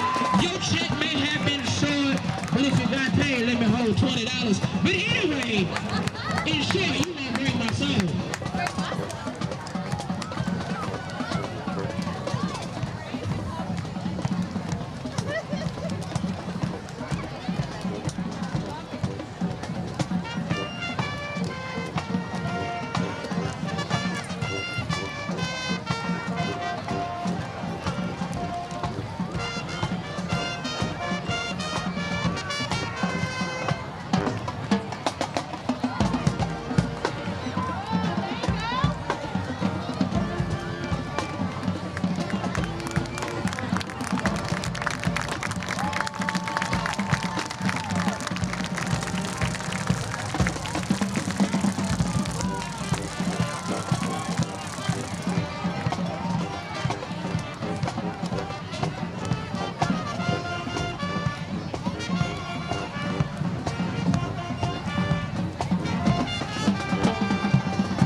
you're probably, after 93, you might not know who Madonna is. But listen, I want you to think back, and then I want you to strike a pose.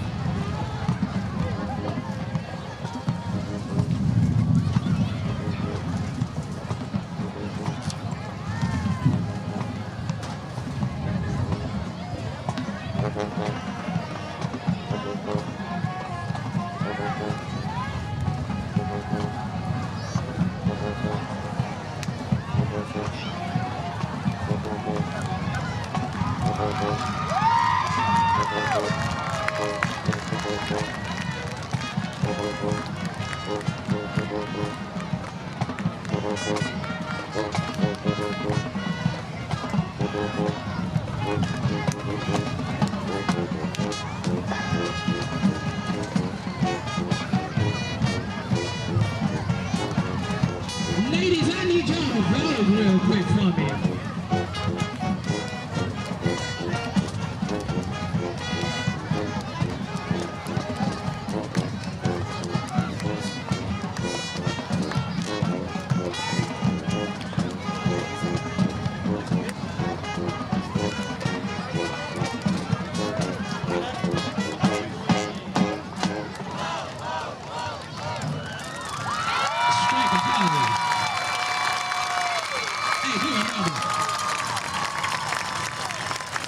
Another one. DJ Khaled said do another one.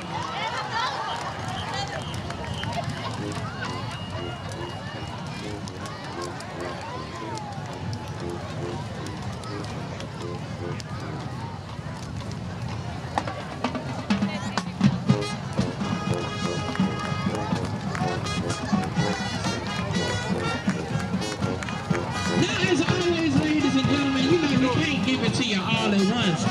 Because next week we got to give it to you all the way. If you know, you know.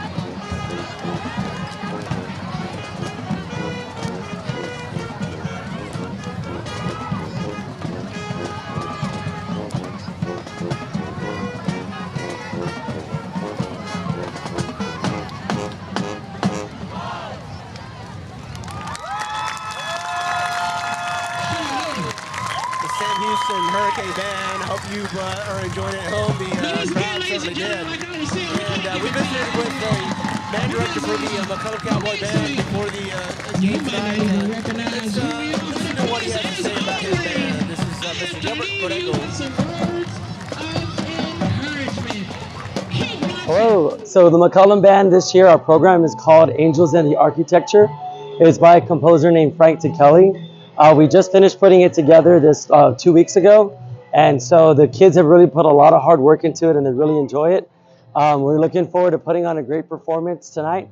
Percussion and color guard have been getting the highest scores at the last two competitions, so looking forward to UIL tomorrow for us and to advancing to the area level. Gilbert, tell us about some of the student leadership, drum majors and such. Yeah, so the band is comprised of 3 drum majors. So we have Zachariah, Sienna, and Dominic. They're all seniors this year, and they've been contributing a lot to the band, obviously leading the band to all the rehearsals and all of that stuff. So they're great role models for the band, and they've been doing a great job. And how about the adult leadership, your assistant band directors? Oh, they're great. They've done a phenomenal job this year with our students and gathering them. Obviously, we have a couple of new members on our staff this year, but the kids have taken to them very, very well, and they just fit right in with our team. So they've done a great job. What are some of the competitions that you have already attended? So the first one we attended was the East Central Hornet Invitational, which we got 3rd place at, and then the second one we performed at was the Harlandale Band Festival here, and then the one this past weekend was the one at Judson Stadium called the U.S. Band's Mustard Classic that we attended. So, and when is the UIL competition? For us, tomorrow at Judson Stadium is our UIL competition. We perform at 6:30 p.m. in the evening, and so looking forward to it. You guys are invited to come check us out. And for McCollum, is this an advancing year in band? Every other year is an advancing year. That is the norm, but now there is a area year. So this, as far as the highest level we could go to, this is not the state year, but they are still allowing every year to be an area year. So the highest we could go would be area. Yeah. So there you have it, 6:30 tomorrow at Judson Stadium. Judson Stadium. McCollum Band will perform. Thank you so much, Mr. Borrego. Thank you. Appreciate it. And that was Mr. Gilbert Borrego, the band director for the McCollum Cowboy Band, and enjoyed visiting with him. We wish Mr. Borrego and the McCollum Band all the best tomorrow at the UIL contest. McCollum Band certainly in good hands. Mr. Gilbert Borrego doing a great job with that group. We have a special presentation for our halftime performance from McCollum here tonight. This is the performance for the youth cheer and dance group that practiced, I believe, last weekend and got ready for this performance here tonight. And so we're going to sit back and we're going to watch them. Future Cowboys, we hope, at some point in their educational careers. But this, for many of them, it is their first time on the field at Memorial Stadium. So let's sit back and enjoy them as they put on a show. This is their premiere. The cheer co-captain is Alyssa De La Cruz. Madison Udo. All right, Cowboys, get off your saddle, take off your hat, sit back and relax and enjoy the sparkling shine of the high school spirit team.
Drum majors are Zachariah Saiz, Sienna Valdez, and Dominic Cantu. The marcher of the week is Hannah Aguirre. Spinner of the week, Jasmine Sanchez. And the section of the week, the trumpets. The McCollum Band will be performing a custom marching show by John Meehan, arranger and composer for the world champion DCI Blue Devils. Tonight the Cowboy Band will be performing Michael the Warrior in Movement 1.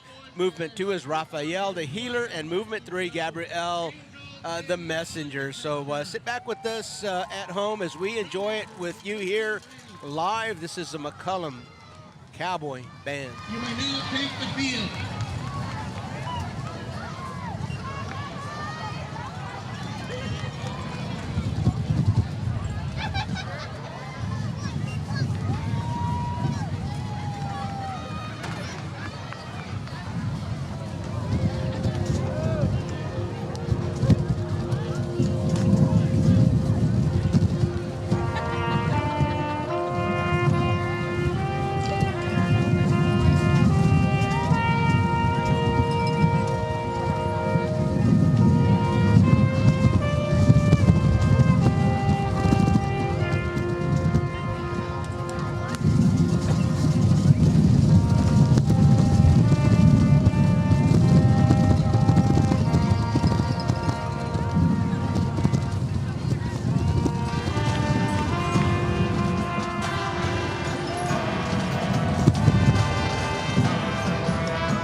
already. If I count as a judge, give him a 1. What do you think, Bobby? A 1? One indeed. And of course, for us non-band people, a 1, I do at least know, is a great score. Yes, it is. And speak for yourself, Bobby. My son was a drum major in high school. Yeah, you know, my son's either part of the band for just a little while as well. But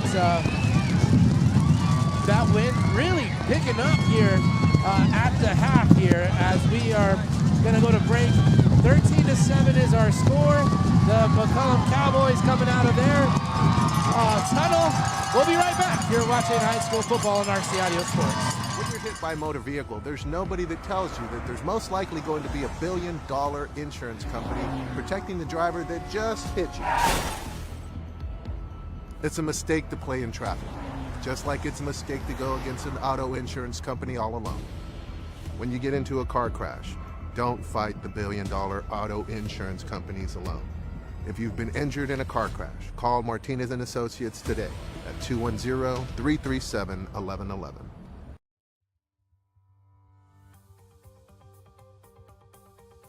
Life has prepared me for this. The reason I'm a trial attorney is because I truly believe that's what I was meant to do. We do what we do because we've been given the God-given ability to do it. We're able, we have the ability to stand in front of a jury and help people out. I have my reasons, upbringing, things that have happened in life, things that have either turned you into a fighter or make you hate unjust causes. Those are the reasons that I'm a trial attorney.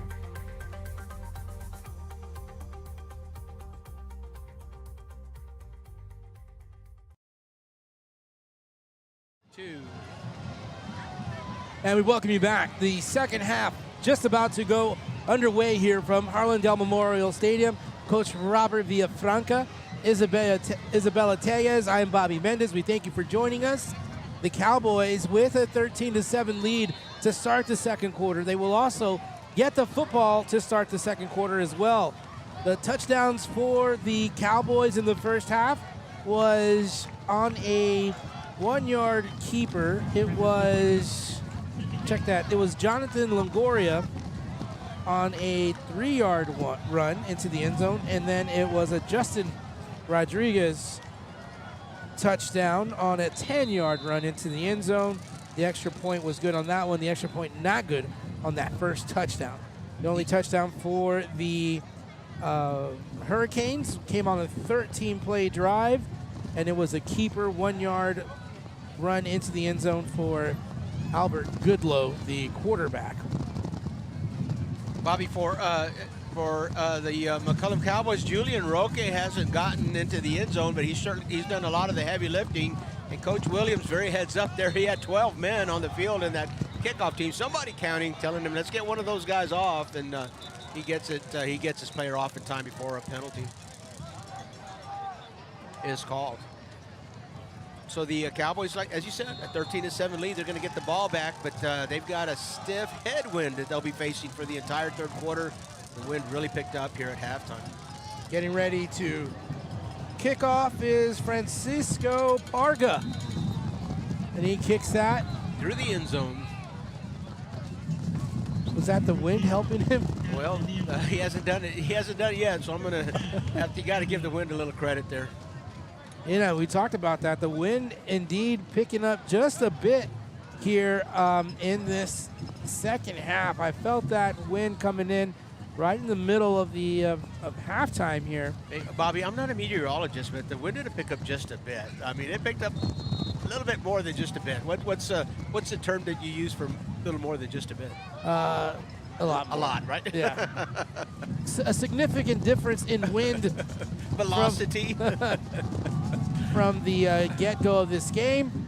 So the wind now a factor, I believe, here in this game as the Cowboys will start from their own 25.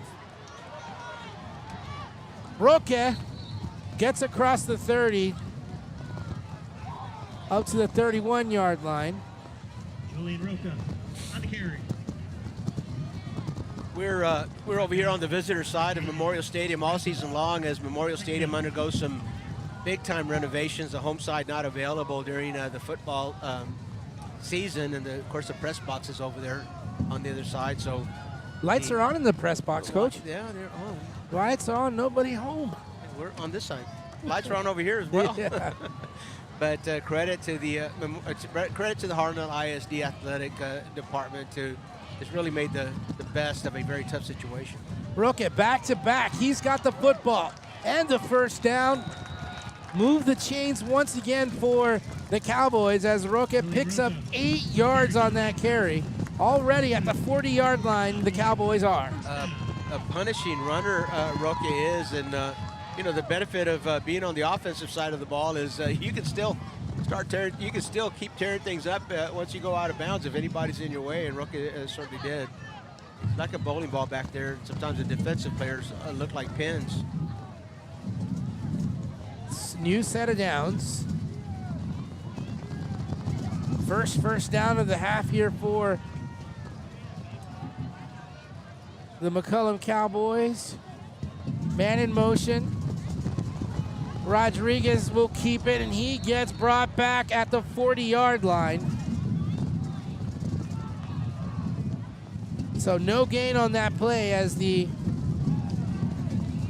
Hurricanes step it up defensively and are able to slow down that offense for the Hurricanes. And though these winds are picking up, and we're under, some canopies here, and I'm getting a little nervous with these canopies, but they should be safe.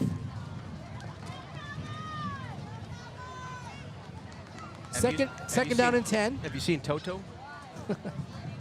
No, he's not in Kansas, I know that. Pass is complete across the 50. Big first down, big catch for the Cowboys. The wind is wreaking havoc on our clock camera, so we're going to have to do our best to just keep you up to keep you informed about the clock situation. We're under 10 minutes, 9 minutes and 36 seconds left to play here in the third quarter. But this wind is the clock camera just can't be steady enough. The wind is really, really stiff. Steven Medina, the wide receiver that made that big catch, and a new set of downs here for the McCollum Cowboys. They've got 4 receivers to the right side and 1 to our near side. And I think the Cowboys jumped early. I believe that was Gabriel Escobar. False start penalty on the Cowboys.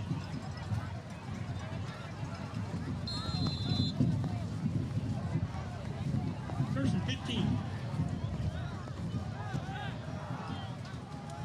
So a 5-yard penalty will bring. There comes Landa. What a run all the way to the 15-yard line. A crossing pattern for Landa, and this time he holds on to the pass, and a big gain for the McCollum Cowboys as Luke Landa gets inside inside the red zone for the Cowboys. No flags, play will stand. First and 10 for the Cowboys inside the 20. Boy, the Cowboys have really come out of halftime firing on all cylinders. And what some big plays there, led by their running back, Julian Roque, and now Luke Landa making a huge play on a big first down, again on a 5 wide receiver set. Pressure's coming, getting rid of the football, looking again for Landa. This time Landa was not able to get a hold of that one, so that's an incomplete pass. Luke Landa presents he's a big target. I just from up here, I'm going to say he's near 6 foot. Not sure if he's a 6-footer yet. He's only a junior, but he presents a big target for Justin Rodriguez, and you can tell he likes going to him. Although he hasn't played a whole lot of offense, every time he crosses the middle of the field like that, Justin is looking for him. So we know that. We know that Justin can throw from the pocket. Another receiver in the offensive arsenal can only bode well for the McCollum Cowboys. Second down and 10. Cowboys in the red zone. Timeout called by the Cowboys. We'll keep it right here if you don't mind, Coach. We thank you for joining us, and if you're watching, we thank you from wherever you're watching. The Cowboys on their first drive here from halftime. They started with 12 minutes on the clock. We're down to 8 minutes and 25 seconds. So almost a 4-minute march here. They started at their own 25-yard line and now in striking distance here, Coach, in this drive for the Cowboys. You know, it's just hard, so hard for me to watch a football game and not speculate what we might see.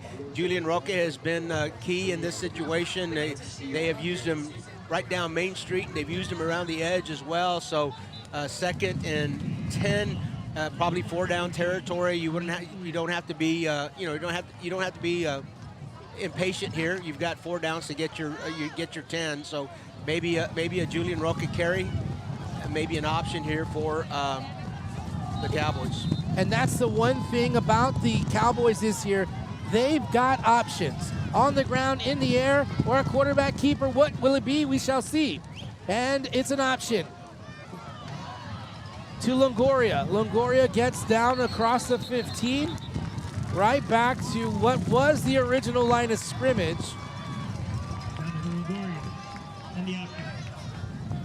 Maybe the 14-yard line. Check that. A 5-yard gain on the play there. Still 3rd down. You've got 2 downs to get 5. So again, the play callers for McCollum showing a lot of patience. Here comes Luke Londa back into the ball game. So again, is he there to decoy? Is he trying to get the defense's attention, or is he going to be a target here? Here come the Cowboys. Out of the shotgun. Longoria to Rodriguez's left. It's a screen play. Roque will get it up near the 10-yard line. He needs to get past the 8, and he gets to the 12. So a 2-yard carry. Boy, a tough play for Roque. He's certainly a skilled athlete in good hands, but he had to come back for that screen pass. So he had to, he lost momentum. And now kicking into a stiff wind, Coach Don's showing some confidence in his kicker, which is David Garza, of course. This is from the 20-yard line, so that would be a 30-yard field goal. But add the wind to it, and this is a big ask. Garza, Longoria the hold, the kick. It's got the distance. No, it's just short. And again, you talk about it was going up against the wind, Coach, and these are not just normal winds. These are not gale force winds. They're not that heavy, but significant enough to maybe play a factor in this game right now. They're stiff enough for me to think of Toto and where he might be. Yeah. Is there a cellar around here, or basement? We're high up here. Now, kudos to the athletic staff for, as I was saying earlier, for just making the best of a very tough situation. They've got us situated here with tables and canopies and lights and power, everything else that everyone up here needs. 6:44 to go. The Hurricanes keep it on the ground. The Qantas Brooks, again, just a dangerous runner. Coach Klon reminded us in our pregame visit that the margin for error when you go up against a running back like Brooks is just very, very small. And he looked like he was just one broken tackle away from breaking it, all the way to score.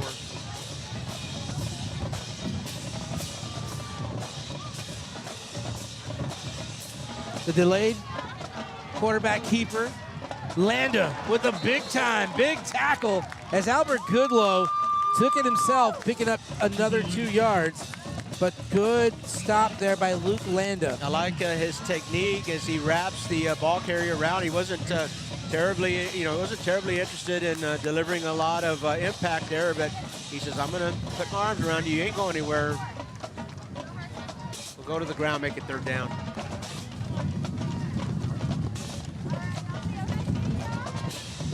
Man in motion, Goodlow hands it off, left side, across the 25, up to the 28-yard line.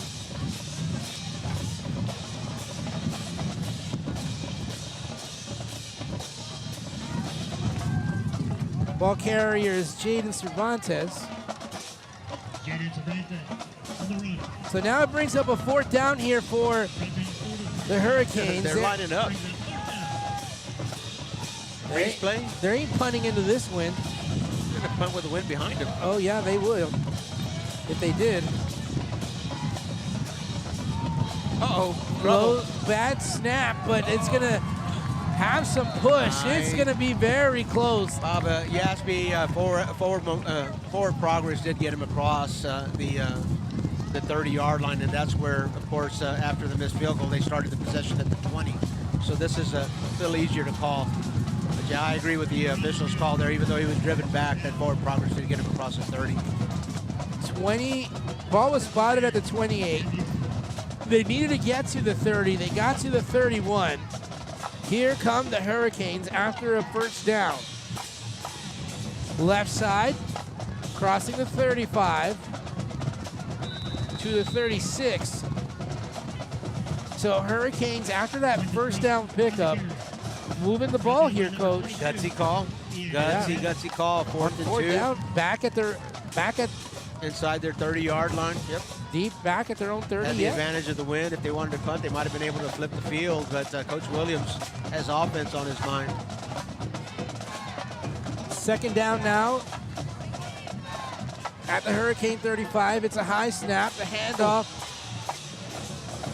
Another good surge there.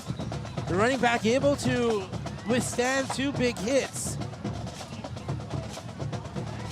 But move the chains as Brooks gets up to the 41-yard line. 5-yard pickup, but more importantly, a new set of downs here for the Hurricanes.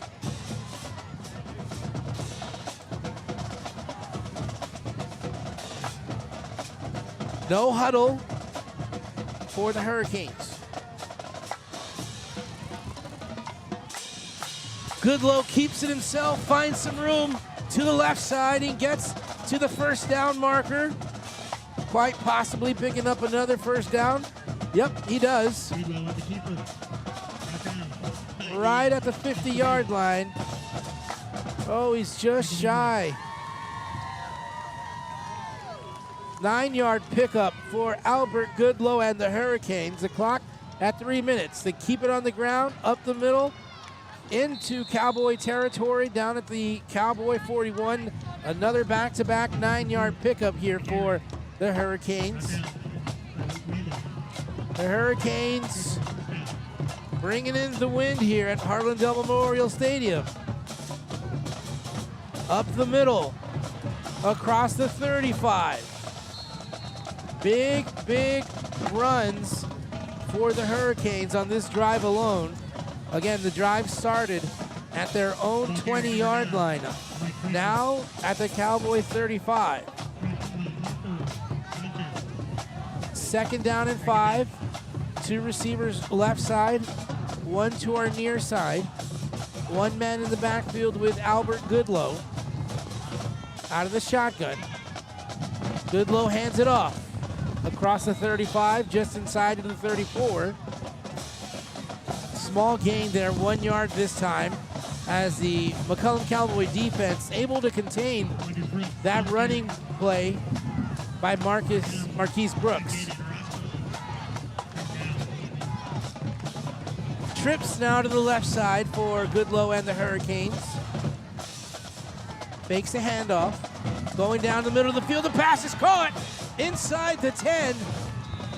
Another first down for the Hurricanes as Albert Goodlow connects with his receiver.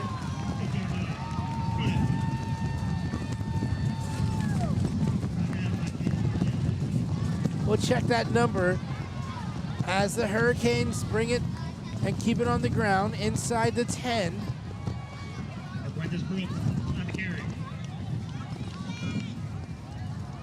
Good 24-yard pickup on that big pass play. We'll see if we can get that receiver here in just a moment.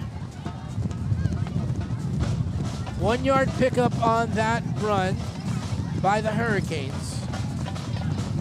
Second and goal now for Sam Houston from the Cowboy 9-yard line. Albert Goodlow takes it himself, and he will get inside to the 5-yard line where he'll pick up 4 yards.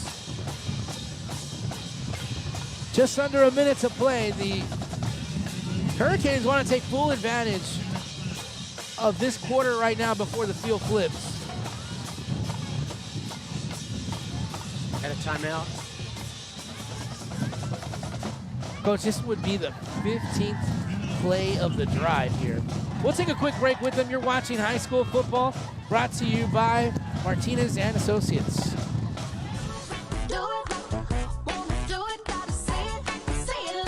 The perfect match. It's what so many of us are looking for. When it comes to getting a mortgage, how can you find the one that's perfect for you? Start with your local independent mortgage broker. Because the only way to get a mortgage that's cheaper, faster, and easier is to talk to us first. Find your perfect mortgage match. Call us today.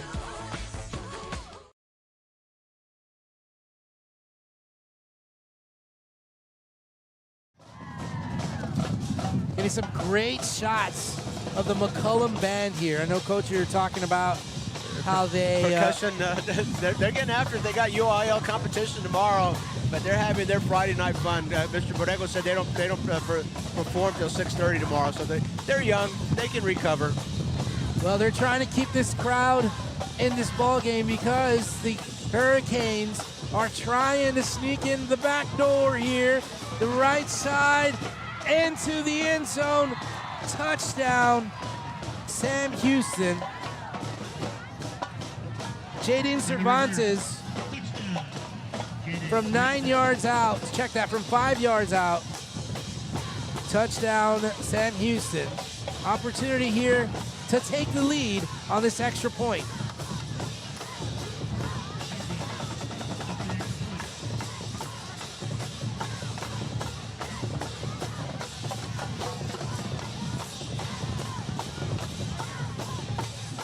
Impressive 15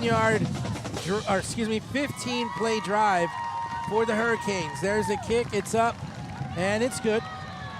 So now the Cowboys will trail by 1 with half a minute to go in this third quarter. You're watching high school football on RC Audio Sports, brought to you by Texas Revolution Football, Texas Revolution Youth Football and Cheer. Live from the Southside Magazine is a Latina-owned online and print publication that helps residents and visitors learn more about the South Side of San Antonio and all of Texas. Magazine features and columns support the local community by telling stories that promote people and businesses. Our goal is to expand community relationships and give Southside San Antonio residents an opportunity to express themselves. Learn more at southsidesanantonio.com.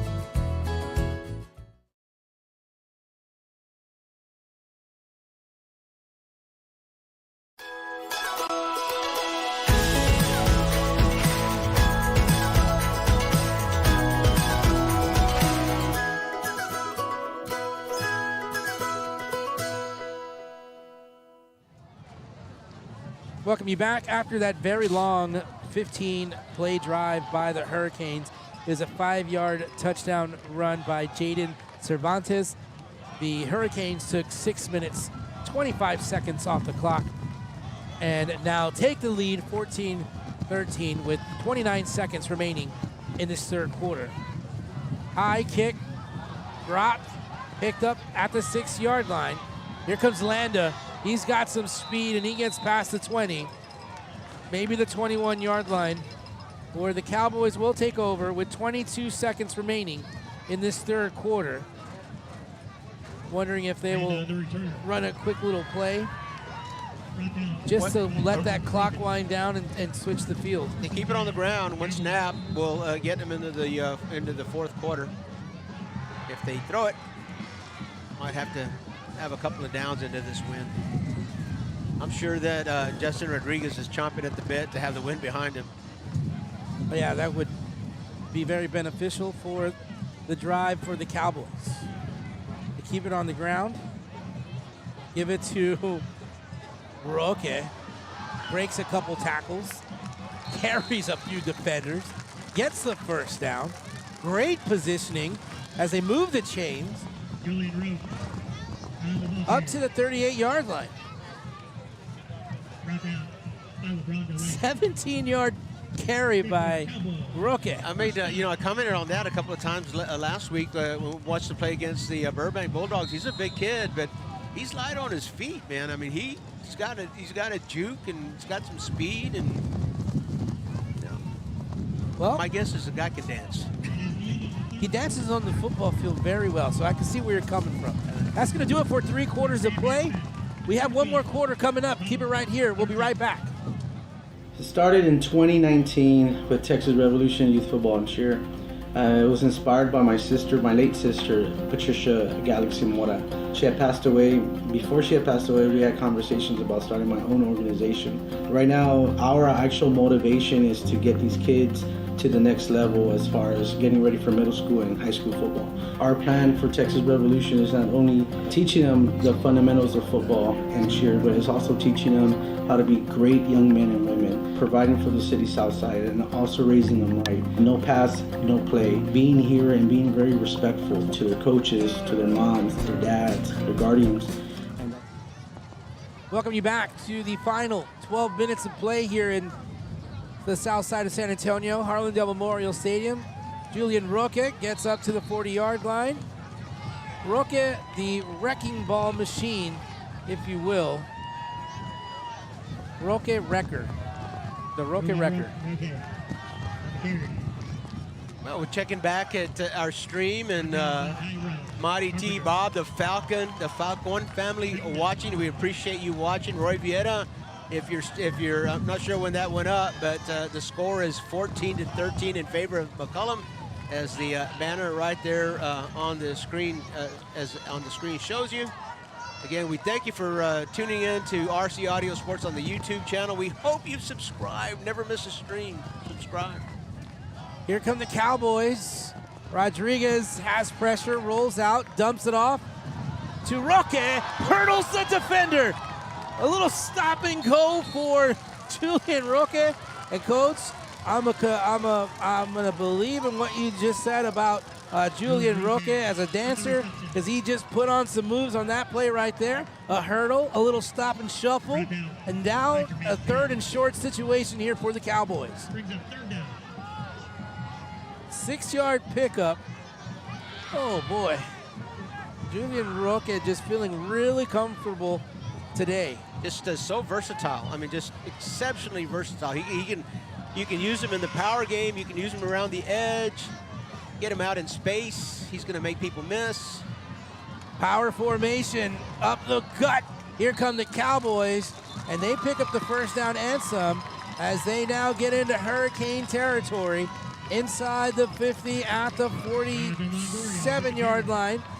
That was Jonathan Longoria. We're in the 4th quarter now, and as I said, I promised I was going to keep you up to informed on the clock. 10 minutes and 15 seconds left to play. We can't show the clock on the screen anymore because the wind is so stiff, and our camera pointed at the clock just can't be still enough. So we're approaching the 10-minute mark. We're in the 4th quarter.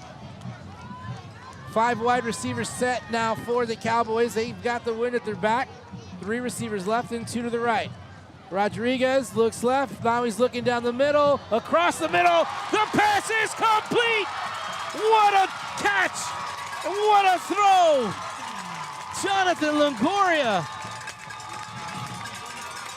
Wow. Look at that pass. Landed right in the hands of Longoria. 47-yard touchdown play, and the Cowboys are back on top. Justin Rodriguez threaded the needle, and 2 safeties back there just right between them. And, again, he was probably facing that wind that whole 3rd quarter, say, man, I can't wait till that thing is behind me. And he's took advantage of it on this first possession that the Cowboys have in the 4th quarter. Nailed it, man. Touchdown. And we want to mark that play. That is a great play. Play of the game, maybe? Well, possibly. I'm going to say nomination for sure. I'm definitely nominating that one, but I want to nominate at least the Roque dance move, especially that last one where he hurdled a defender, stopped, gone, and win. But a timeout is taken. Let's keep it right here, Coach, just because such a great drive here by the McCollum Cowboys. They started with 22 seconds to go in the 3rd quarter, led into the 4th quarter. And here we are with 9 minutes, 46 seconds to go. About 6 plays in this drive, and very well executed drive for the Cowboys. Well executed drive, well executed play. You have your calculator out for how long that pass play was? 47 yards. 47-yard reception. It was from Justin Rodriguez to Jonathan Longoria. And I know that's a highlight that they're going to want to watch again and again. Longoria beating the defenders. Justin Rodriguez landing it right in perfect position for Longoria. Again, a reminder, Justin Rodriguez, still a sophomore.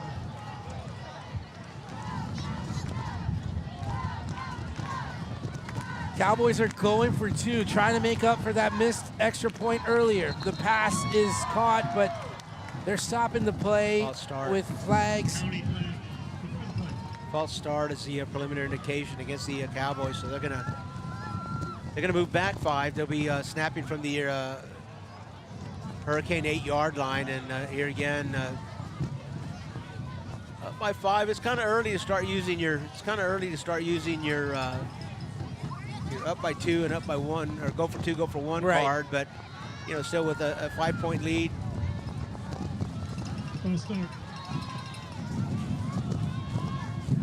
Might want to go for 2 here, even from the 8-yard line.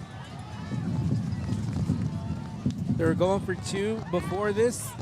They're going to keep it that way. They're determined to make up that point. 2 receivers left, 1 to the right. Medina in motion. Pass to Medina. There's some contact, and there's the flag. Oh, the defender went straight to Medina. So that looks like it's going to be a pass interference. Yeah, I'm going to guess pass interference, and because that is in the end zone, that's not half the distance. That's at the 1-yard line. So that's they're moving that up quite a bit. So now that changes up things a little bit for the McCollum Cowboys, whereas maybe they were thinking pass.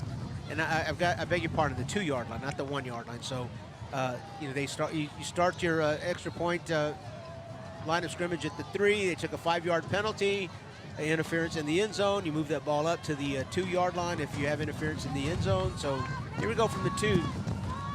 What's your guess? I'm guessing Rodriguez up the middle behind his center. Oh, and there's movement. And that's one of the things that, Coach Klon was talking about, shooting themselves in the foot in previous games. We've seen a big improvement this game of more discipline, less penalties. But here's where the Cowboys have reverted back just one slight step backwards on going offside. Fortunately, it occurred after the Cowboys have scored, so this is affecting the PAT. But still, it's a vital PAT here. If you leave the field here only up by 5, a touchdown will put the Hurricanes in the lead. If you get an extra point here, they'll have to convert the extra point themselves to catch up to you. Rodriguez rolling right. Rodriguez firing the pass, intercepted. And this will be, brought out of bounds. And did I see a flag?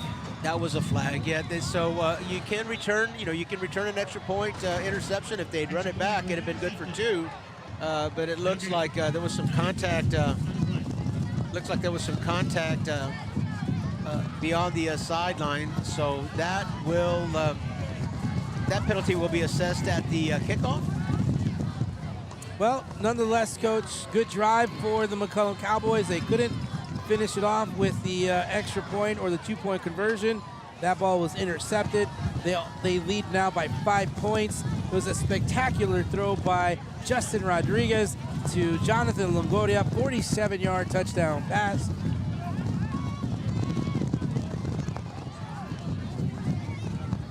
Five plays on that drive. 79 yards on that drive. So the Cowboys will be backed up 15 yards. They're going to be kicking off from the 25. To their advantage, of course, is this stiff wind. So with the aid of the wind, you can expect that the ball will still reach somewhere in the 30, the Hurricane 30-yard line vicinity. 3 minutes, 36 seconds came off the clock for... Speaking of the clock, 9 minutes and 46 seconds left. We know that the clock no longer is up on your screen, so 9:46 left here in the fourth quarter as we kick off. It's a kick, fielded inside the 45, right side, cross midfield, sideline, plenty of room. What a kickoff return there by the Hurricanes. They're going to be sitting pretty with very good field position in McCollum territory. The Cowboys opt to stay with that lob kick, and they've had some success with that. The kicker, David Garza, may have outkicked the coverage, literally outkicked the coverage, and the Hurricanes able to field that kickoff and get a return going before the Cowboys could get to them. But it looks like oh no, they're not. I was expecting a penalty here. No, he stepped out of bounds at the 31-yard line, so the line of scrimmage is a little further back than what we thought originally. All right, 31 yards to work with. The Hurricanes trailing by 5. They have a 2 wide receiver set. That's 1 split to each side. Out of the shotgun, the handoff, left side, plenty of room. Across the 25, near to the 20. Ball popped out. The ball popped out. Still on the ground. Cowboys got it. Cowboys got it. Cowboys got a turnover. 3 defensive turnovers, 2 interceptions. Number 32 for the McCollum Cowboys recovering the football. Jason Morietta. Cowboys, boy, did they need that big because the Hurricanes were deep in McCollum territory. And defense came up big today. The third time, 2 interceptions and a fumble recovery here, so 3 turnovers, and I believe that all 3 of those turnovers were in McCollum Cowboy territory. So classic bend defense, don't break. And again, Justin Rodriguez taking the snap with the wind behind him. Now the Cowboys at their own 24-yard line, 8:24 to go here. Right side, Roque just does not quit. He gets near the 35 to about the 32.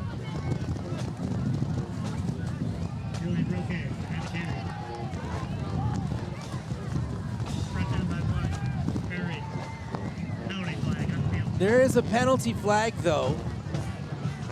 What a run by Roque. That looks like it's going to come back. Holding. 10-yard penalty.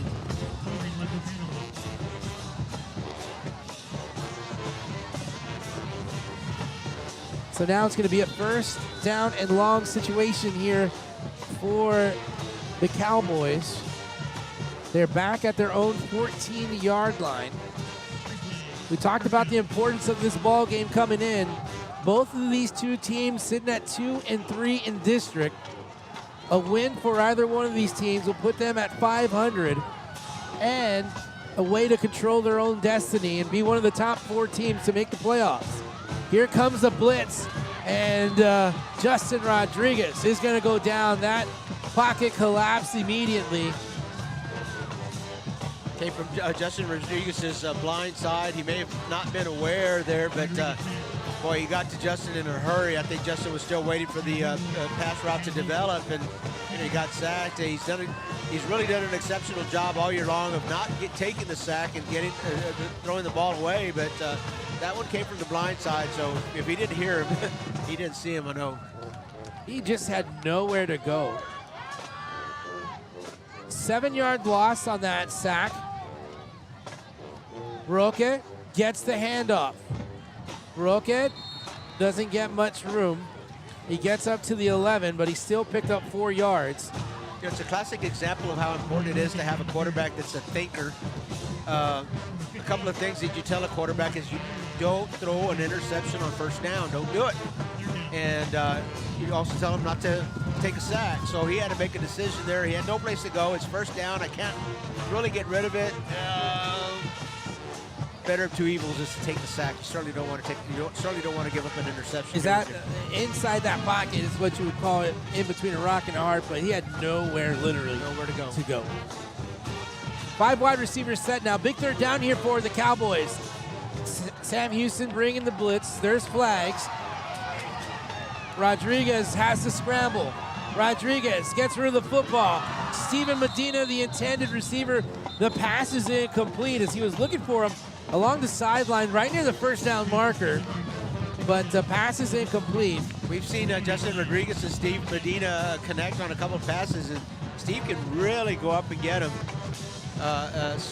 Again, Justin feeling confident.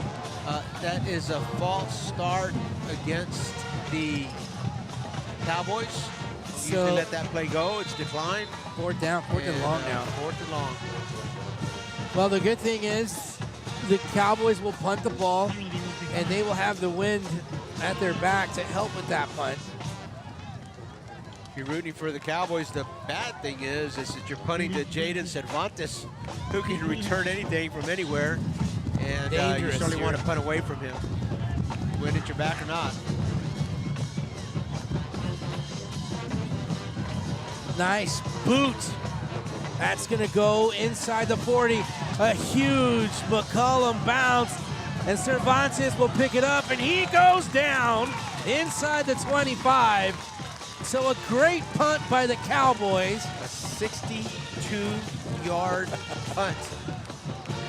Just when the Cowboys needed it. You talk about flipping the field. A kick from your own, kick from your own red zone, and you kick almost into the other team's red zone.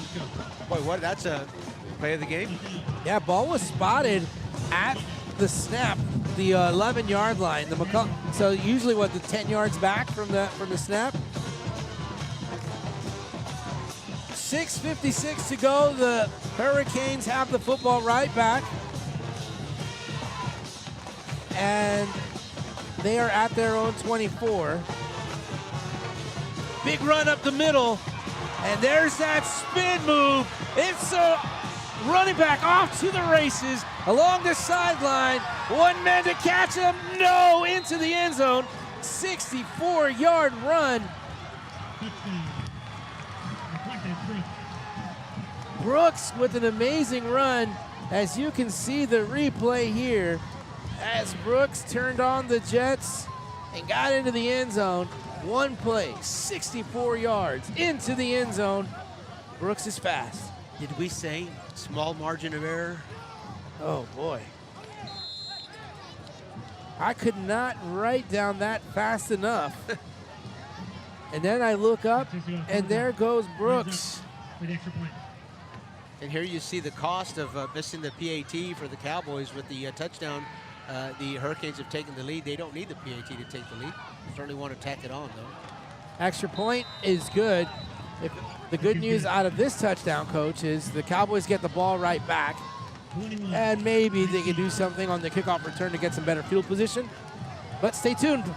We'll be right back. You're watching high school football on RC Audio Sports. Live from the Southside Magazine is a Latina-owned online and print publication that helps residents and visitors learn more about the South Side of San Antonio and all of Texas. Magazine features and columns support the local community by telling stories that promote people and businesses.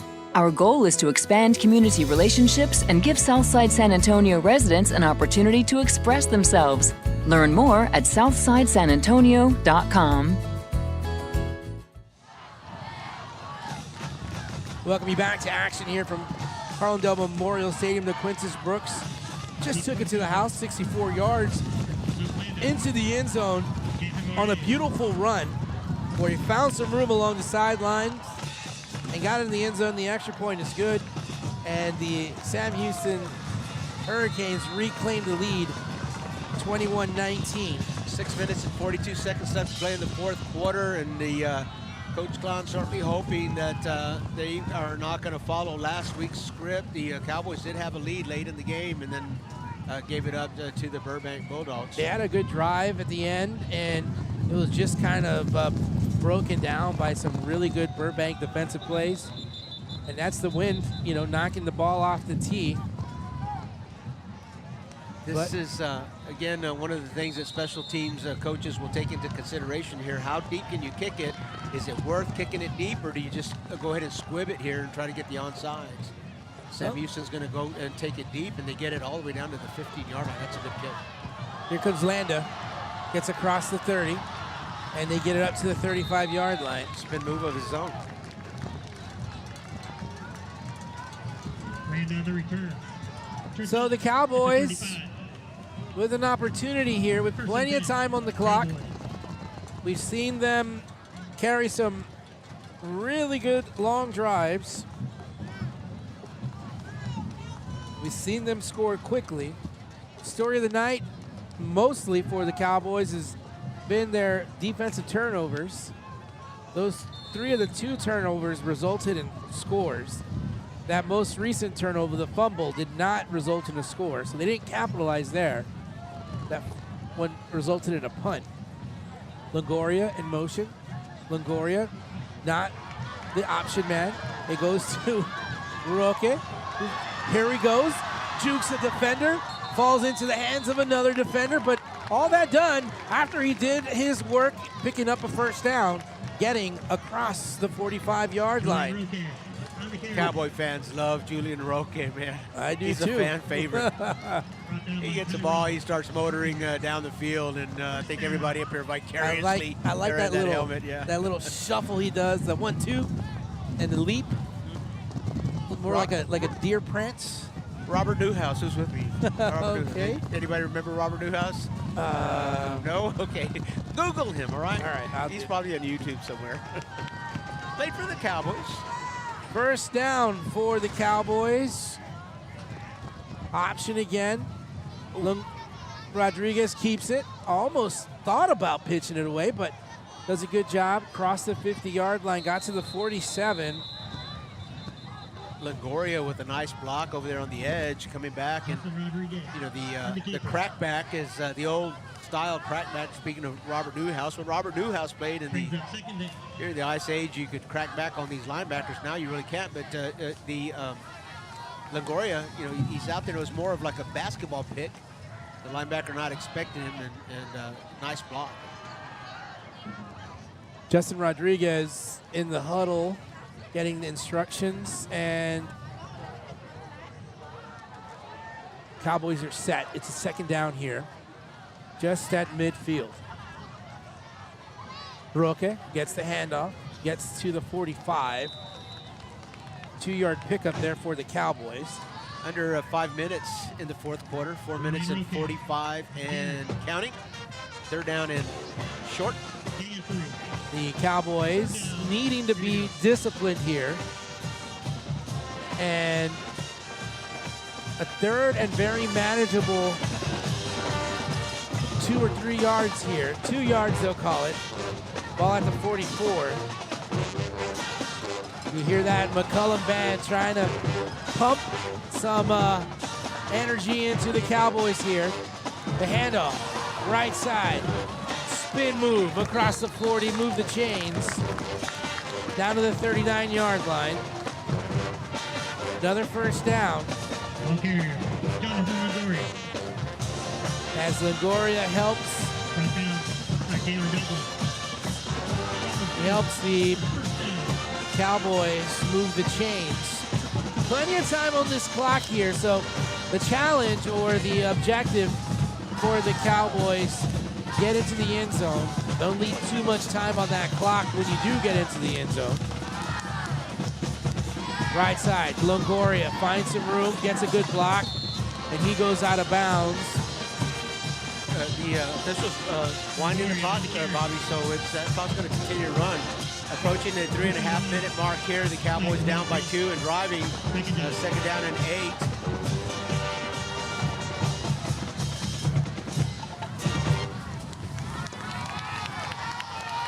An update from Orem Stadium. The Alamo Heights Mules in control of that game, 41-0 as they enter the fourth quarter. No, it's 9 minutes left in the fourth quarter. The Alamo Heights Mules in control of that, up 41-0 over the Harlandale Indians. McCollum trying to get a win here. Come back from behind. Pass is deep, looking for Medina, incomplete. But it was Justin Rodriguez having to make a decision fast, and he got rid of the football. So it's an incomplete pass, brings up a 3rd down and 8. I'm not so certain if the Cowboys don't get this 1st down, if they are in David Garza's field goal range, even with wind at his back. So this, a big 3rd down for the Cowboys. 2 backs in the backfield. They go to the ground. Longoria gets hit as he crosses the line of scrimmage, but Longoria still on his feet. He'll get some forward progress. Boy, oh boy, he doesn't have enough for the 1st down. He's really close. And this is going to be interesting here because a big 4th down, 4th down and 2. And let's see what the Cowboys coaching staff wants to do about this, because this could very well be a big game time decision or a game decision here. If the Cowboys did not convert, they give the ball over to the Hurricanes with 2 minutes to go. If they convert, they have a little bit more life left. Rodriguez tosses right side. Longoria gets to the 30, he gets hit, he's going down, he goes down, and the Hurricanes are happy. The ball is, or the game is turned over on downs, and the Hurricanes will have the football and have the 3-point lead. Longoria on the carry. Comes up short. It'll be 1st and 10. Sam Houston.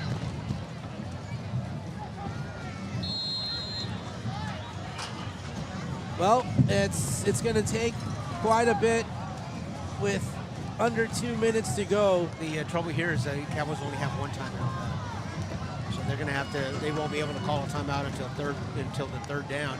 But the minute 54, I don't know if they can wait that long. So Sam Houston runs the football, keep it up the middle. They want to keep that clock moving. Of course, objective A, yeah, they've got to call it here. Objective A is to stop, stop the offense. But with the minute and 45 seconds, you estimate about 40 seconds of play. You know, if you let another couple of plays go off, you're looking at somewhere in the vicinity of 30 seconds left. And so that's really the only choice that McCollum had, is to call this timeout here. And, 1:45 to go in this ball game. 1:45 to go, and last timeout for the Cowboys. A pickup of 4 yards on that carry for the Hurricanes, and the Hurricanes have control of this ball game here. All they need to do is pick up a 1st down, and that should do it for them. No turnovers for the Hurricanes on this drive, and they win. Right side, some room. Oh, that 1st down's going to hurt. I don't know. That could be ball game if that could be ball game on the carry. If the Hurricanes are able to hold on to the ball. And Quintus Brooks continues to do great work for the Hurricanes. They pick up that 1st down and some, 11-yard gain there. So the Hurricanes, they back and forth, but the Cowboys just could not finish on that last drive.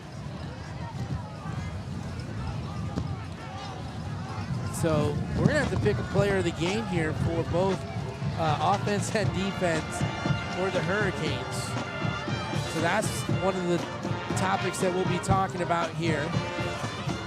But a minute remaining. And that's it. Victory formation. They take a knee, allow the clock to run. And what another back-to-back heartbreaker for the McCollum Cowboys, as the Cowboys will drop to 2-4. And Sam Houston, 3-3 in district play. We know with the Harlandale loss, they'll drop down to number 2. Alamo Heights will stay number 1. Another knee there for Albert Goodlow and the Hurricanes, and that's going to do it. Under 20 seconds left to go. And another heartbreaker for the Hurricanes. Make sure you keep it right here for our post game. We'll have a quick post game, and in our post game, we will feature the Martinez and Associates Offensive Player of the Game and the Rufio Solar Defensive Player of the Game as these two teams shake hands. Final score 21-19 with the Hurricanes beating the McCollum Cowboys. Keep it right here. We'll be right back. Started in 2019 with Texas Revolution Youth Football and Cheer. It was inspired by my late sister, Patricia Galaxy Mora. She had passed away. Before she had passed away, we had conversations about starting my own organization.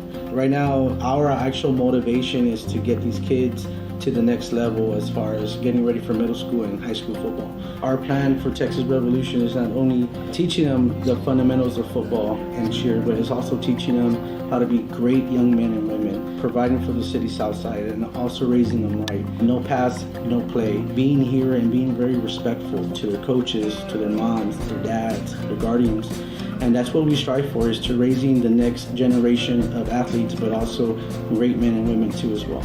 Look us up on Facebook too as well for any questions or any concerns that you may have as well.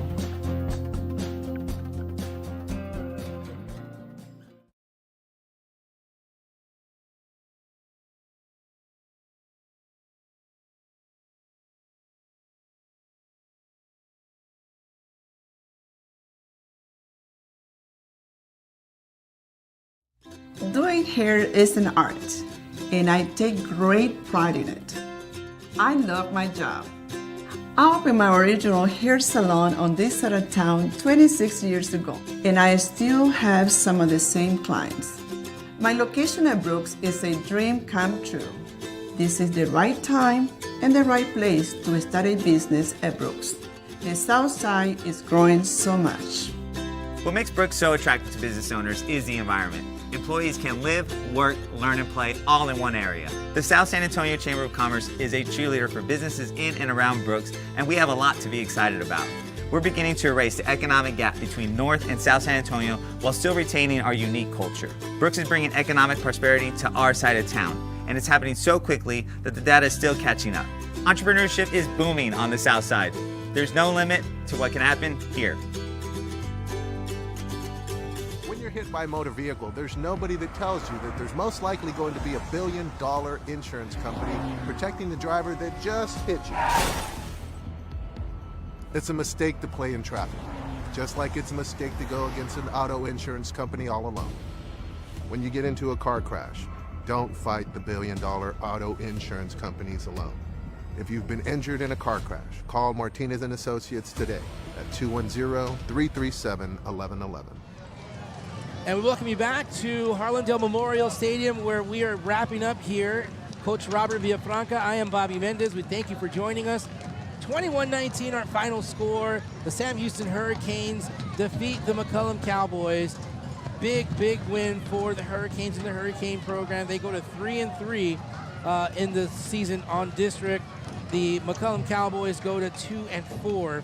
And Coach, it was really a game again that the McCollum Cowboys took down to the wire, and they just could not pull through at the end, but Sam Houston did. Just couldn't seal the deal, and again, we were talking about that on the Cowboys' last touchdown, how important that PAT was, and they were going for two. If they had been able to convert that two-point conversion, we'd be looking at a tie game here and in overtime. So again, how important those PATs come later on in the game. It was 2 point after touchdowns or actually it was 3. I mean, 3 of them. 2 of them didn't go on the extra point, but then, they were trying to catch up and go on the extra point, so they did not get those. So 21-19 final score. Sam Houston will get the victory. As promised, every game we pick a player of the game. Our offensive player of the game is brought to you by Martinez and Associates.